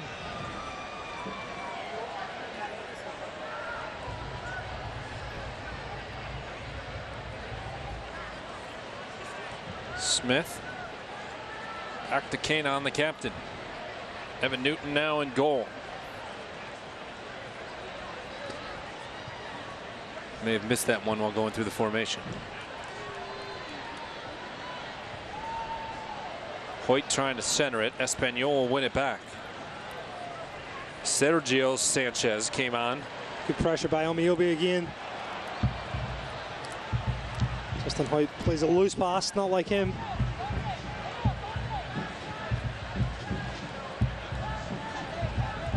Espanyol in all yellow, pushing left to right.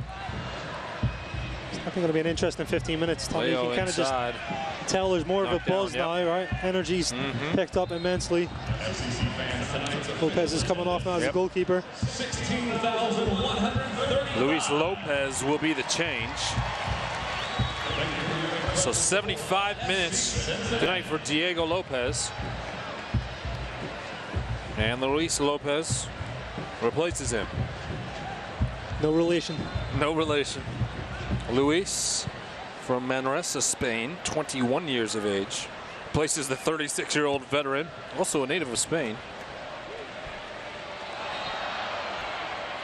Jamie McLaughlin is tackled and the foul will be called. I'll tell you what, it's been a professional match too. Haven't seen many dangerous situations. I think both teams, you know, they understand what this is. There's kind of an unwritten rule, really, you know, in these situations. McLaughlin's going to make a run right at the edge of the 18. McLaughlin just going to outrun everybody, it looks like. He's definitely having fun. Drops it for Ledesma. Let's see if this guy can have some fun. Manu Ledesma makes it 2-2. Oh my, Manu!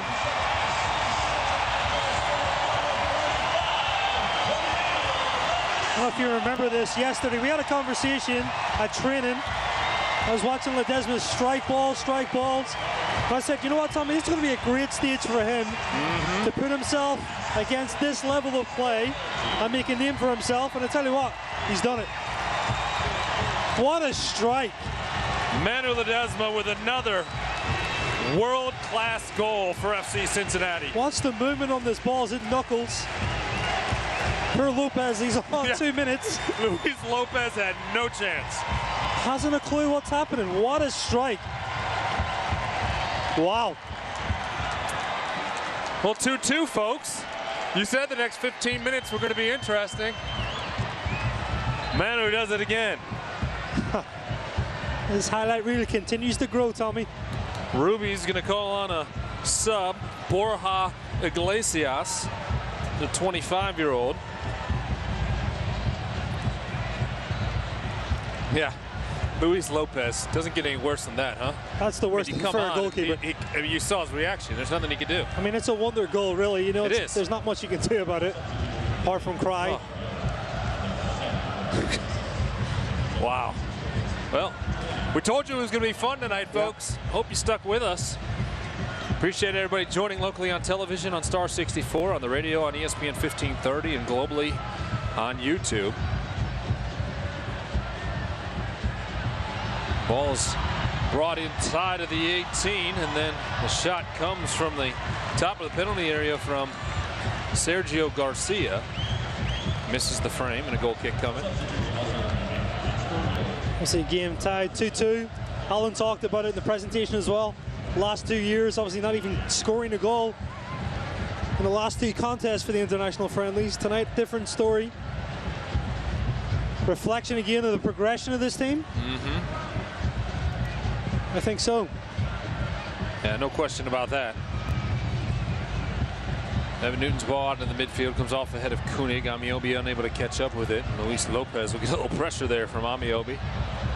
Manu Ledesma just read it wrong there. Also trying to put some pressure on. These guys are going to go after it right now. Yeah, Naldo actually does a really good job as center back, just getting Ledesma to bite on that. You don't see that often. Leo Baptista battling there with Manu Ledesma. And a shot beats Evan Newton off the foot of Darter. He had the game winner against Richmond, and he puts Espanyol back up 3-2. I talked about how good Darter looked when he came on. He makes this really look easy, Tommy. Just a close control. He just opens his body up very smoothly.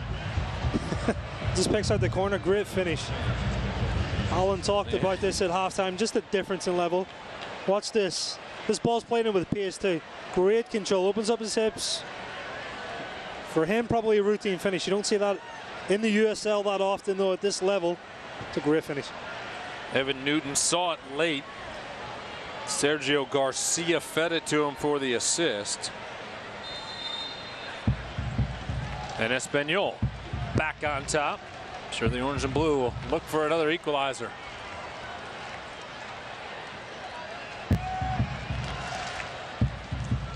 Hawksworth and FC Cincinnati are teaming up again from August 11th, or excuse me, August 6th to the 11th for a blood drive. Donate and receive your limited edition Hawksworth t-shirt for the whiteout on August 12th. Here's McLaughlin. Jimmy's played the entire way. Certainly looked to set up a few opportunities. He set up that whole goal by Manu Ledesma by outrunning 4 or 5 defenders to switch sides of the pitch. Yeah, he took it all the way across really to find the space. Ledesma certainly took advantage of that space that was created for him.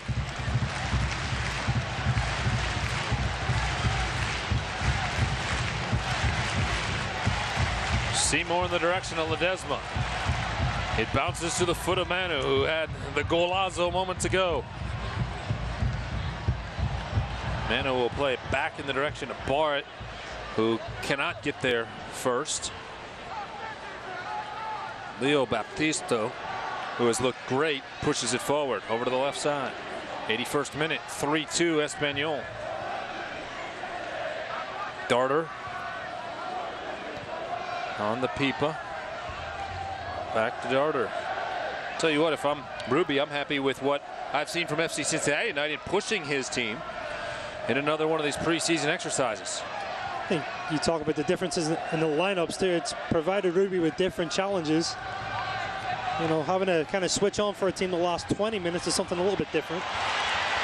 Ledesma in the direction of McLaughlin, trying to chase down or on. I think it's just interesting though, just to watch Espanyol and the quality they have and how they can just turn it on that quickly, Tommy. You know, they just flick this switch and really change gears. Able to positively respond. Naldo plays it forward. Kanon there to intercept the pass. Ledesma.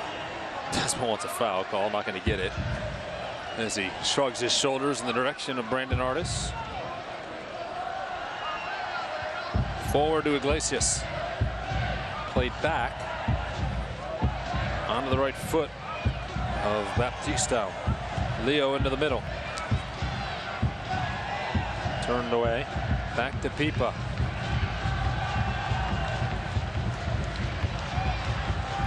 Well, the late match subs by both of these managers certainly have lifted the energy level.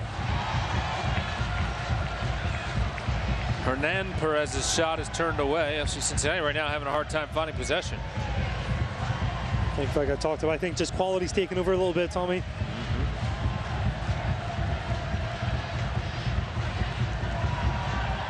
Amiobi off his chest. Knocks it forward. Koenig is on.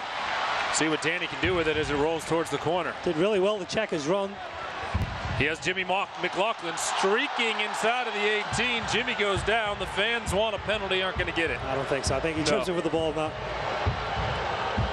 The Boo Birds are out because their fan favorite tripped inside of the 18. I'm with you. I don't think that's a penalty. Justin Hoyt a chance here, however. Gets it forward, Amiobi. On to Koenig. Koenig forced a retreat. How quick does Espanyol move in there? McLaughlin into the middle was trying to find Amiobi, and two defenders there didn't let Tommy get there before Lopez made the catch. Very typical. You talked about how quickly Espanyol recover, but of any Spanish team, you look at the spacing between the players. Both sides of the ball is very, very tight. You've heard of tiki-taka in possession. They're very short in their starting positions, but they move to support it well. The same thing when they flip and they lose the ball, they're always in a position to counter press and always in a position to win the ball back. Shot comes off the crossbar. Evan Newton got a piece of it, and then Forrest Lasso heads it back. That one. What a strike that was, too. Rattled the woodwork. Evan Newton's been under fire after coming into this match. Not a quiet 20 minutes for the 30-year-old who's been the primary goalkeeper for FC Cincinnati. Congratulations to Evan as well, married during the extra days off. It's all happening, Tommy. Yes. You got to keep track of this. It is. It's very difficult. Evan got married to his wife, Kelly, last weekend. It's a lot of love, I think. Do you think a lot of love in the air with FC Cincinnati right now? It's all over the place. We saw the MLS celebration. Babies. We got engagements. I think Alan's gift list for the weddings is getting extensive. You talk about the Bart family having to buy all those gifts for 16 nieces and nephews or grandkids for Patty's parents. Alan Koch has 5 guys engaged or married right now, with, I guess, Evan Newton joining. You better keep your emotions in check. That's all I'm going to say. I didn't say anything. I'm not shopping for any of my broadcast partners at this time. That's all I'm saying. 3-2 in the 86th minute. Third ever international friendly here at Nippert Stadium. Tom Glader, Kevin McCloskey, Lindsey Patterson. Happy to be with you.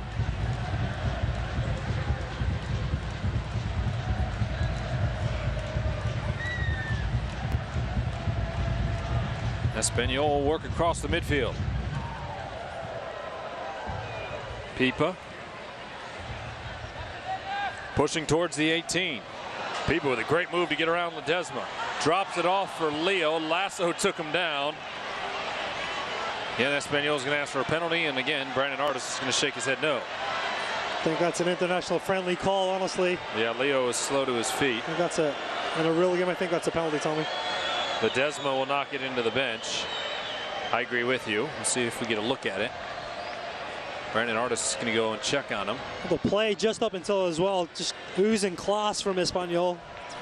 It's a brilliantly switched ball, great first touch. There it is. And then this little nutmeg here just on Forrest Lasso. Maybe embellished a little bit, but very clever play by Baptista. Well, the 25-year-old is up on his feet and limping in the direction of his bench. Not sure the natives here in Cincinnati necessarily believe in that limp.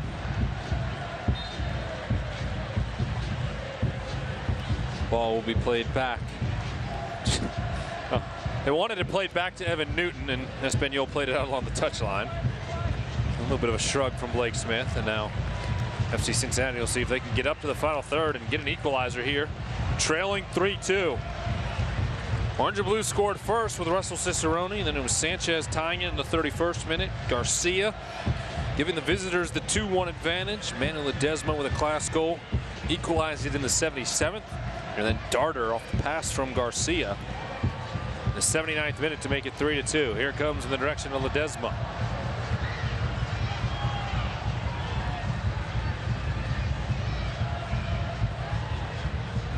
Manu back to Smith. Great ball. Into the box, McLaughlin onto his chest. Jimmy dancing around, drops it back for Manu. Manu would try to cross it, it's deflected away. And Manu Ledesma will have a chance on a corner kick late. A great little chip there by Blake Smith just to find Jimmy in behind Espanyol's defense. Something's going on here, Tommy in the box. Yeah. Donnie Koenig's involved. Koenig getting into it with Naldo. Not sure those two have any history. Well, FC Cincinnati, I think, went to their cluster formation there inside of the 18, and there came to be some pushing and shoving. It's getting a little physical. Absolutely. Ledesma will hit it from the near touchline. 89th minute. And the Orange and Blues score one more. McLaughlin coming over to draw a defender. Ledesma's bounding ball will skip in the direction of Lopez. Kanon couldn't get to it. Amiobi will keep it alive. Seymour sends it back in the direction of Kanon. Can't get his head on it. Lopez read it well.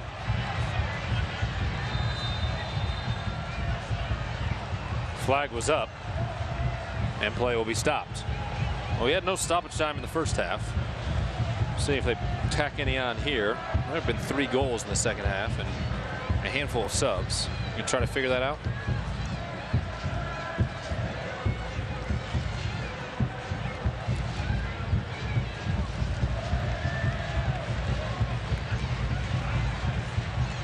Pipa. Back to Lopez. See if Espanyol's content killing some clock here, if they're going to push forward, try to get another one. There's your answer. Here comes Pipa. Moving forward here quickly with numbers. Garcia over to the left. Now across the middle. Lasso swipes at it, pokes it away. Hoyt will clear it in the midfield. Seymour. Baptista there to collect it. Slow things down for Espanyol. There will be 2 minutes of stoppage time here in the second half as we wrap up this international friendly. Lasso couldn't get it forward. Garcia regained control. Over to the left, Aron. Aron on the cross. Lasso heads it away. We are into stoppage time. FC Cincinnati trailing by a goal. McLaughlin had the right idea, trying to get it to Manu Ledesma, and launched it a bit heavy. Lopez just collects again. Another chance for Espanyol just to start an attack. Not a ton of time left. Just a minute and a half left, really. FC Cincinnati maybe have one more chance, Tommy, to try to get the ball back. Pipa. Forward, Lasso waiting for it, collided with Iglesias. Again, Brandon Artis gonna let him play. Well, nice crowd on hand tonight on a beautiful night for the international friendly. Again, I mentioned it earlier, a massive crowd is expected next Saturday, 7:30. First visit from Nashville SC. If you don't have your tickets, I suggest you get them like right now. FCCincinnati.com. Don't wait till tomorrow. Don't wait till Monday. You can call the nice ticket reps on Monday and certainly get them. 513-977-KICK. But probably should get them now to get the best seats, because Jeff Smith, VP of Tickets, told me they're going fast, and it will be a big crowd. Nashville's done very well with attendance this year. They're going to see something different on Saturday when they arrive in the Queen City for the first time. Seymour wins it back. You said maybe one more chance. Here we go. Hoyt. Try to push it up the right side. Seymour. Now back to Hoyt. So certainly be the last chance for the Orange and Blue. Gave it off to Bart. That didn't work. Espanyol gets it back, but misplays it to Amiobi. What can the Englishman do? It leaves it for McLaughlin across the box. Going to come in the direction of Ledesma. Bet you Brandon Artis lets him play a few more seconds. He's not going to stop it on this possession. I know that. Now Potty Bart misplays it. Now he may. As it bounces towards Lopez, Artis will look to his watch, and the full-time whistle will sound here at Nippert Stadium. A win for RCD Espanyol, 3-2. The final tally. And a good effort by both clubs tonight, Kevin. Great effort. You know, again, a lot of positives for FC Cincinnati. Scoring the 2 goals against the first, the first in 3 years against an international team. I think a chance for players that haven't played as much, Tommy, to get into the game. I think that was important. Build the confidence, continue to get ready for the end of the season. And we saw some special moments too. Yes, we did, and one of them is our Toyota moment of the match. Shouldn't be a surprise. Manuel Ledesma adding to his highlight reel with another incredible strike. And really, again, just minutes after he comes on, what a strike this is. Just the swerve on that, just knuckles a little bit. Lopez has no chance. That's just another fantastic strike, Tommy. Manuel Ledesma tied the match at 2 apiece, but it ends up at 3-2 in favor of RCD Espanyol. You see the hugs taking place on the pitch after the match. We'll step aside, take a break, and then we'll do our broadcast booth hugs to wrap it up. Lindsay will chat with Alan Koch, and we'll have the full-time highlights. Once again, your final score at 3-2 in favor of the visitors. This is FC Cincinnati Soccer.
Tom Glenner, Kevin McCloskey back with you at Nippert Stadium, where RCD Espanyol has won the international friendly 3-2 against FC Cincinnati. Third member of our broadcast team is Lindsay Patterson. She's downstairs with Alan Koch. Coach, your guys put up 2 goals tonight, the first time in franchise history in an international friendly. You told me prior to the match, tonight's really about your club, scouting guys, giving them opportunities. Can you reflect on tonight? Yeah, we're obviously glad we scored the goals, but we wanted to win the game too, obviously. So a little disappointed from that perspective. You can see it in the guys' faces. They felt like they did enough in the second half to really get ourselves going and hopefully claim a victory. This sport and this business is very, very strange because in the first 45 minutes, I don't think we played that great, and we tied the first 45 minutes. And then we came out, we played a lot better in the second half and really took it to them and created a lot of chances. Then we ended up losing the second 45 minutes. So it was a good exercise tonight. We wanted to come out, we wanted to expose ourselves to a higher level. We saw, and we gave a lot of players opportunities tonight to showcase themselves, and we're excited with a lot that we saw, and there's a few things we need to tidy up now through the final stretch in the season. Thanks, Coach. Thank you. Appreciate it. All right, thank you, Lindsay. Appears as though Tyler Gibson is ready after making his debut, so we'll hold off on highlights for just a moment and get right to Tyler. Lindsay, back to you. Out there completing passes when he makes his debut tonight. What was it like taking Nippert Stadium? It was a surreal feeling. I was just overjoyed, you know, to go in to see the crowd. All the guys are amazing. The staff was amazing. I was happy that my family could come in and see this, but it's been a grind this past 6 months, so it was an amazing feeling to get on the field. It was especially here at home. A lot of smiles from your teammates out there, a lot of hugs too. It's a process coming back from an injury. What was that road like? 6 months of a grind. I thought it was going to be a little bit shorter. It ended up being a couple of setbacks here and there, and that's to be expected. But overall, like, I stayed positive with my teammates and staff, and I felt like I had the half of the city of Cincinnati supporting me and helping me get back through this, which was awesome. So that support was amazing and helped me get through this with a lot easier than normal. Alan Koch gave you a big hug before you entered the match. What did he say to you? He just said have fun. You know, there's so many things you could say, but like, it's my first game back. He just wanted me to enjoy it. Been working hard in training. I've been working hard this past 6 months to get back at this point, and just want to enjoy this this moment. So it was nice for him to just say, go out there and have fun. Thanks, Tyler. Thank you. All right, thank you, Lindsay. Great work tonight with all the interviews and information from the sideline. Tonight's post-match highlights are brought to you by Toyota. Let's go places. 5 goals tonight. The first one's set up here. It's a great start really to the game. FC Cincinnati did well to win it in transition. Another good moment for a young guy, Russell Cicerone. Makes no mistake about it. Ends up putting the squad up 1-0, Tommy, and a really good start. And it was Victor Sanchez taking advantage of a misplayed pass. It's just a little bit unfortunate. A little bit of a square pass as well. The angle wasn't great. Interception by Sanchez, but makes no mistake about it. Great finish. This is the goal here where it just opens up. Not much Smart Village really could have done. Espanyol go up 2-1. And then Manuel Ledesma comes on. And then he comes on and changes the game again with what a strike that is. Every time you see it. But he's definitely got that capability. This goal, for me at least, I think from Darter shows class. Just to be able to receive the ball in pressure with that comfort and finish it, again, shows the level and why that player is playing in La Liga. Well, the fans excited for autograph opportunities after this one. It's certainly the expectation, and we talked about it for weeks, was a carnival-like atmosphere. I think that was provided tonight. I don't think it's disappointed at all. I think we saw great moments during the game. I think the atmosphere and the crowd has been fantastic. Thought the halftime celebrations were great as well. And really, again, another wrap-in tribute to the story of this franchise. Absolutely. Being able to play these games against these opponents on these nights, Tommy, it's very special. Another international friendly in the books here at Nippert Stadium. It's been fun, partner. It's been a blast, as usual. Back to work next Saturday. Nashville SC will be here for USL play. The Orange and Blue remain atop the league right now. Once again, your final score, FC Cincinnati 2, RCD Espanyol 3. For my broadcast partners, Lindsay Patterson and analyst Kevin McCloskey, producer Mike Bacon, my name is Tom Glader. Thanks for tuning in tonight. We'll see you next Saturday here at Nippert Stadium. Good night.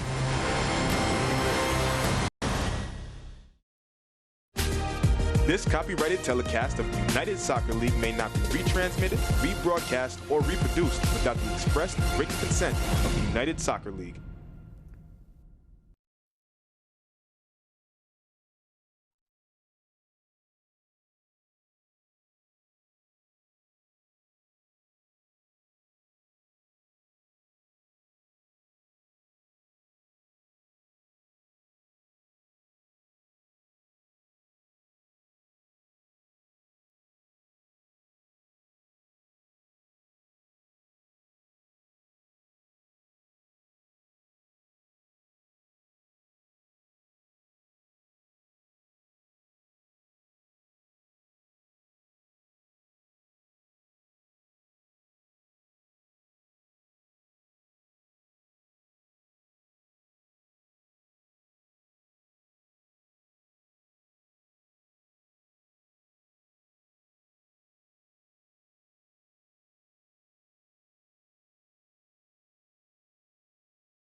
this match again until I come back tomorrow. We'll see more intercepted pass.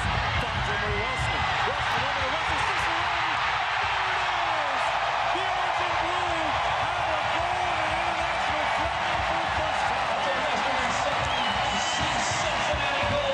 We were talking about a little bit of a relaxed approach from coaches Johansson. I can tell you mentally, that's not really fitting what we saw in the presentation before the game, and it's certainly not fitting what these players are getting a chance to play. 3 players involved here. Seymour does well to win it, plays it all the way across. Russell Cicerone makes no mistake about it. I don't really have to think about this match again until I come back tomorrow. We'll see more intercepted pass. Finds Emery Wilson. Wilson over to Russell Cicerone. The orange and blue have a goal in the international friendly for the first time. We were talking about a little bit of a relaxed approach from coaches Johansson. I can tell you mentally, that's not really fitting what we saw in the presentation before the game, and it's certainly not fitting.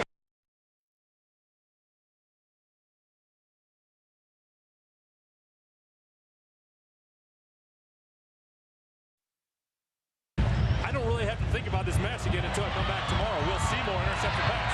Finds Emery Wilson. Wilson over to Russell Cicerone. The orange and blue have a goal in the international friendly for the first time. We were talking about a little bit of a relaxed approach from coaches Johansson. I can tell you mentally, that's not really fitting what we saw in the presentation before the game, and it's certainly not fitting what these players are getting a chance to play. 3 players involved here. Seymour does well to win it, plays it all the way across. Russell Cicerone makes no mistake about it.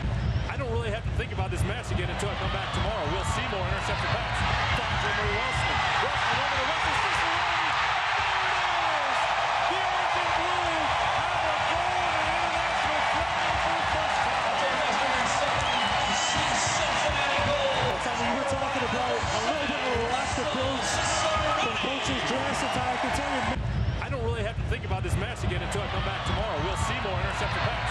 Finds Emery Wilson. Wilson over to Russell Cicerone. The orange and blue have a goal in the international friendly for the first time. We were talking about a little bit of a relaxed approach from coaches Johansson. I can tell you mentally, that's not really fitting what we saw in the presentation before the game, and it's certainly not fitting what these players are getting a chance to play.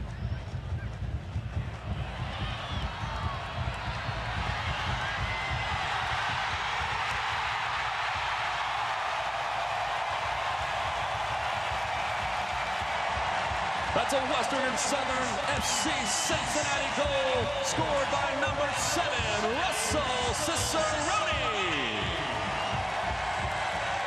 FC Cincinnati goal scored by number 7, Russell Cicerone in the 5th minute. The score stands FC Cincinnati 1. In their opinion, who they thought would be the emergency goalkeeper. Chance here. Victor Sanchez intercepts the pass. Richie goes down, and Sanchez will chip in the equalizer in the 31st minute. And the defensive breakdown by the orange and blue cost them a goal.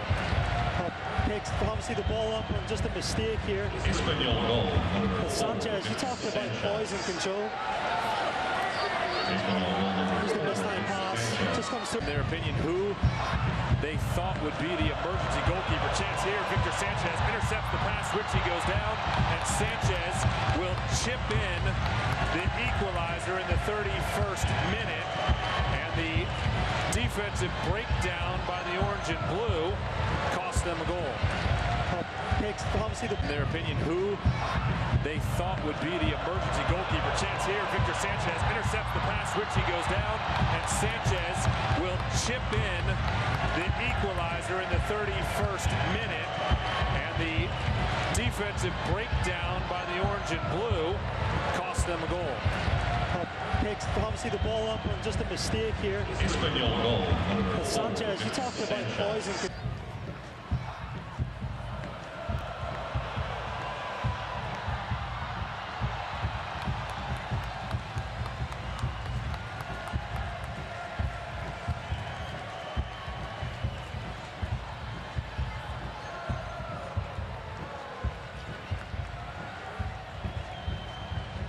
Espanyol goal. Kind of pick up on loose balls. Hasn't got really anything clean into his feet yet.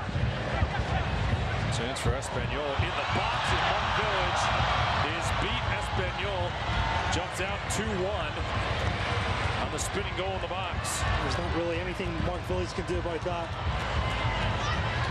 Espanyol goal number 9, Sergio Garcia. It was Sergio Garcia.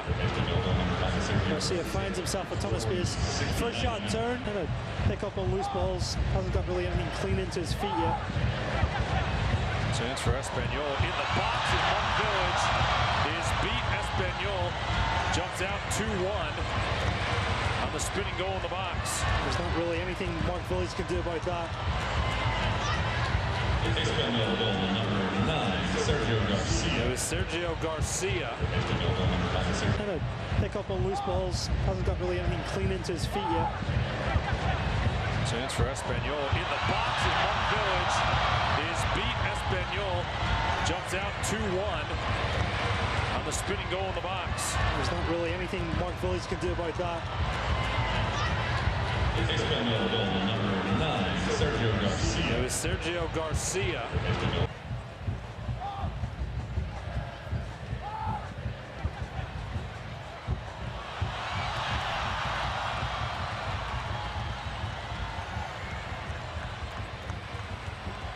It's going to outrun everybody, it looks like. He's definitely having fun. Drops it for Ledesma. Let's see if this guy can have some fun. Manu Ledesma makes it 2-2.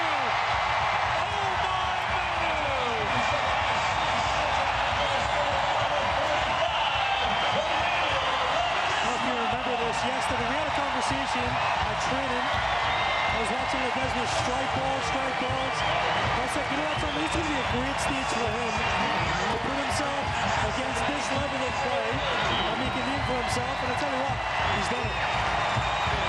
What a strike! Manu Ledesma, that's going to outrun everybody, it looks like. He's definitely having fun. Drops it for Ledesma. Let's see if this guy can have some fun. Manu Ledesma makes it 2-2.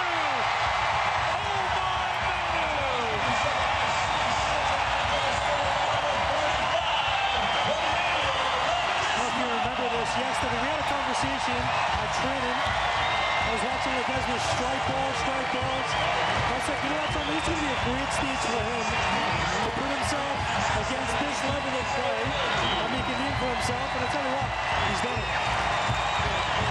It's going to outrun everybody, it looks like. He's definitely having fun. Drops it for Ledesma. Let's see if this guy can have some fun. Manu Ledesma makes it 2-2.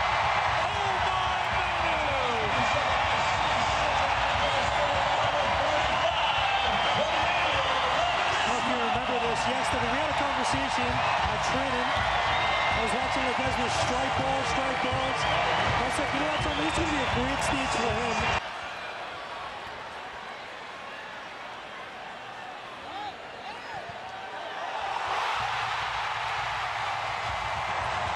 That's a Western and Southern FC Cincinnati goal scored by number 45, Emmanuel Ledesma. FC Cincinnati goal scored by number 45, Emmanuel Ledesma. In the 76th minute, the score now stands FC Cincinnati 2, Espanyol 2.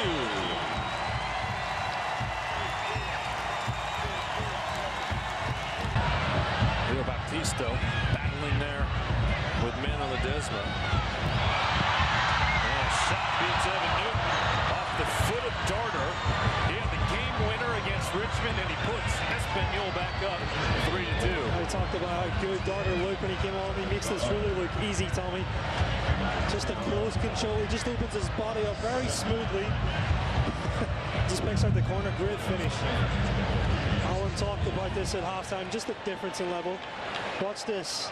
This ball's playing with PS2. Leo Baptisto battling there with Manu Ledesma.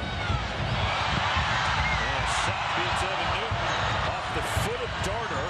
He had the game winner against Richmond, and he puts Espanyol back up 3-2. I talked about how good Darter looked when he came on. He makes this really look easy, Tommy. Just a close control. He just opens his body up very smoothly. Just makes out the corner. Great finish. Alan talked about this at halftime. Just a difference in level. Leo Baptisto battling there with on Ledesma. And shot beats Evan Newton off the foot of Darter. He had the game winner against Richmond, and he puts Espanyol back up 3-2. I talked about how good Darter looked when he came on. He makes this really look easy, Tommy. Just a close control. He just opens his body up very smoothly. Just picks out the corner. Great finish. Alan talked about this at halftime. Just a difference in level. Watch this. This ball's playing in with pace too.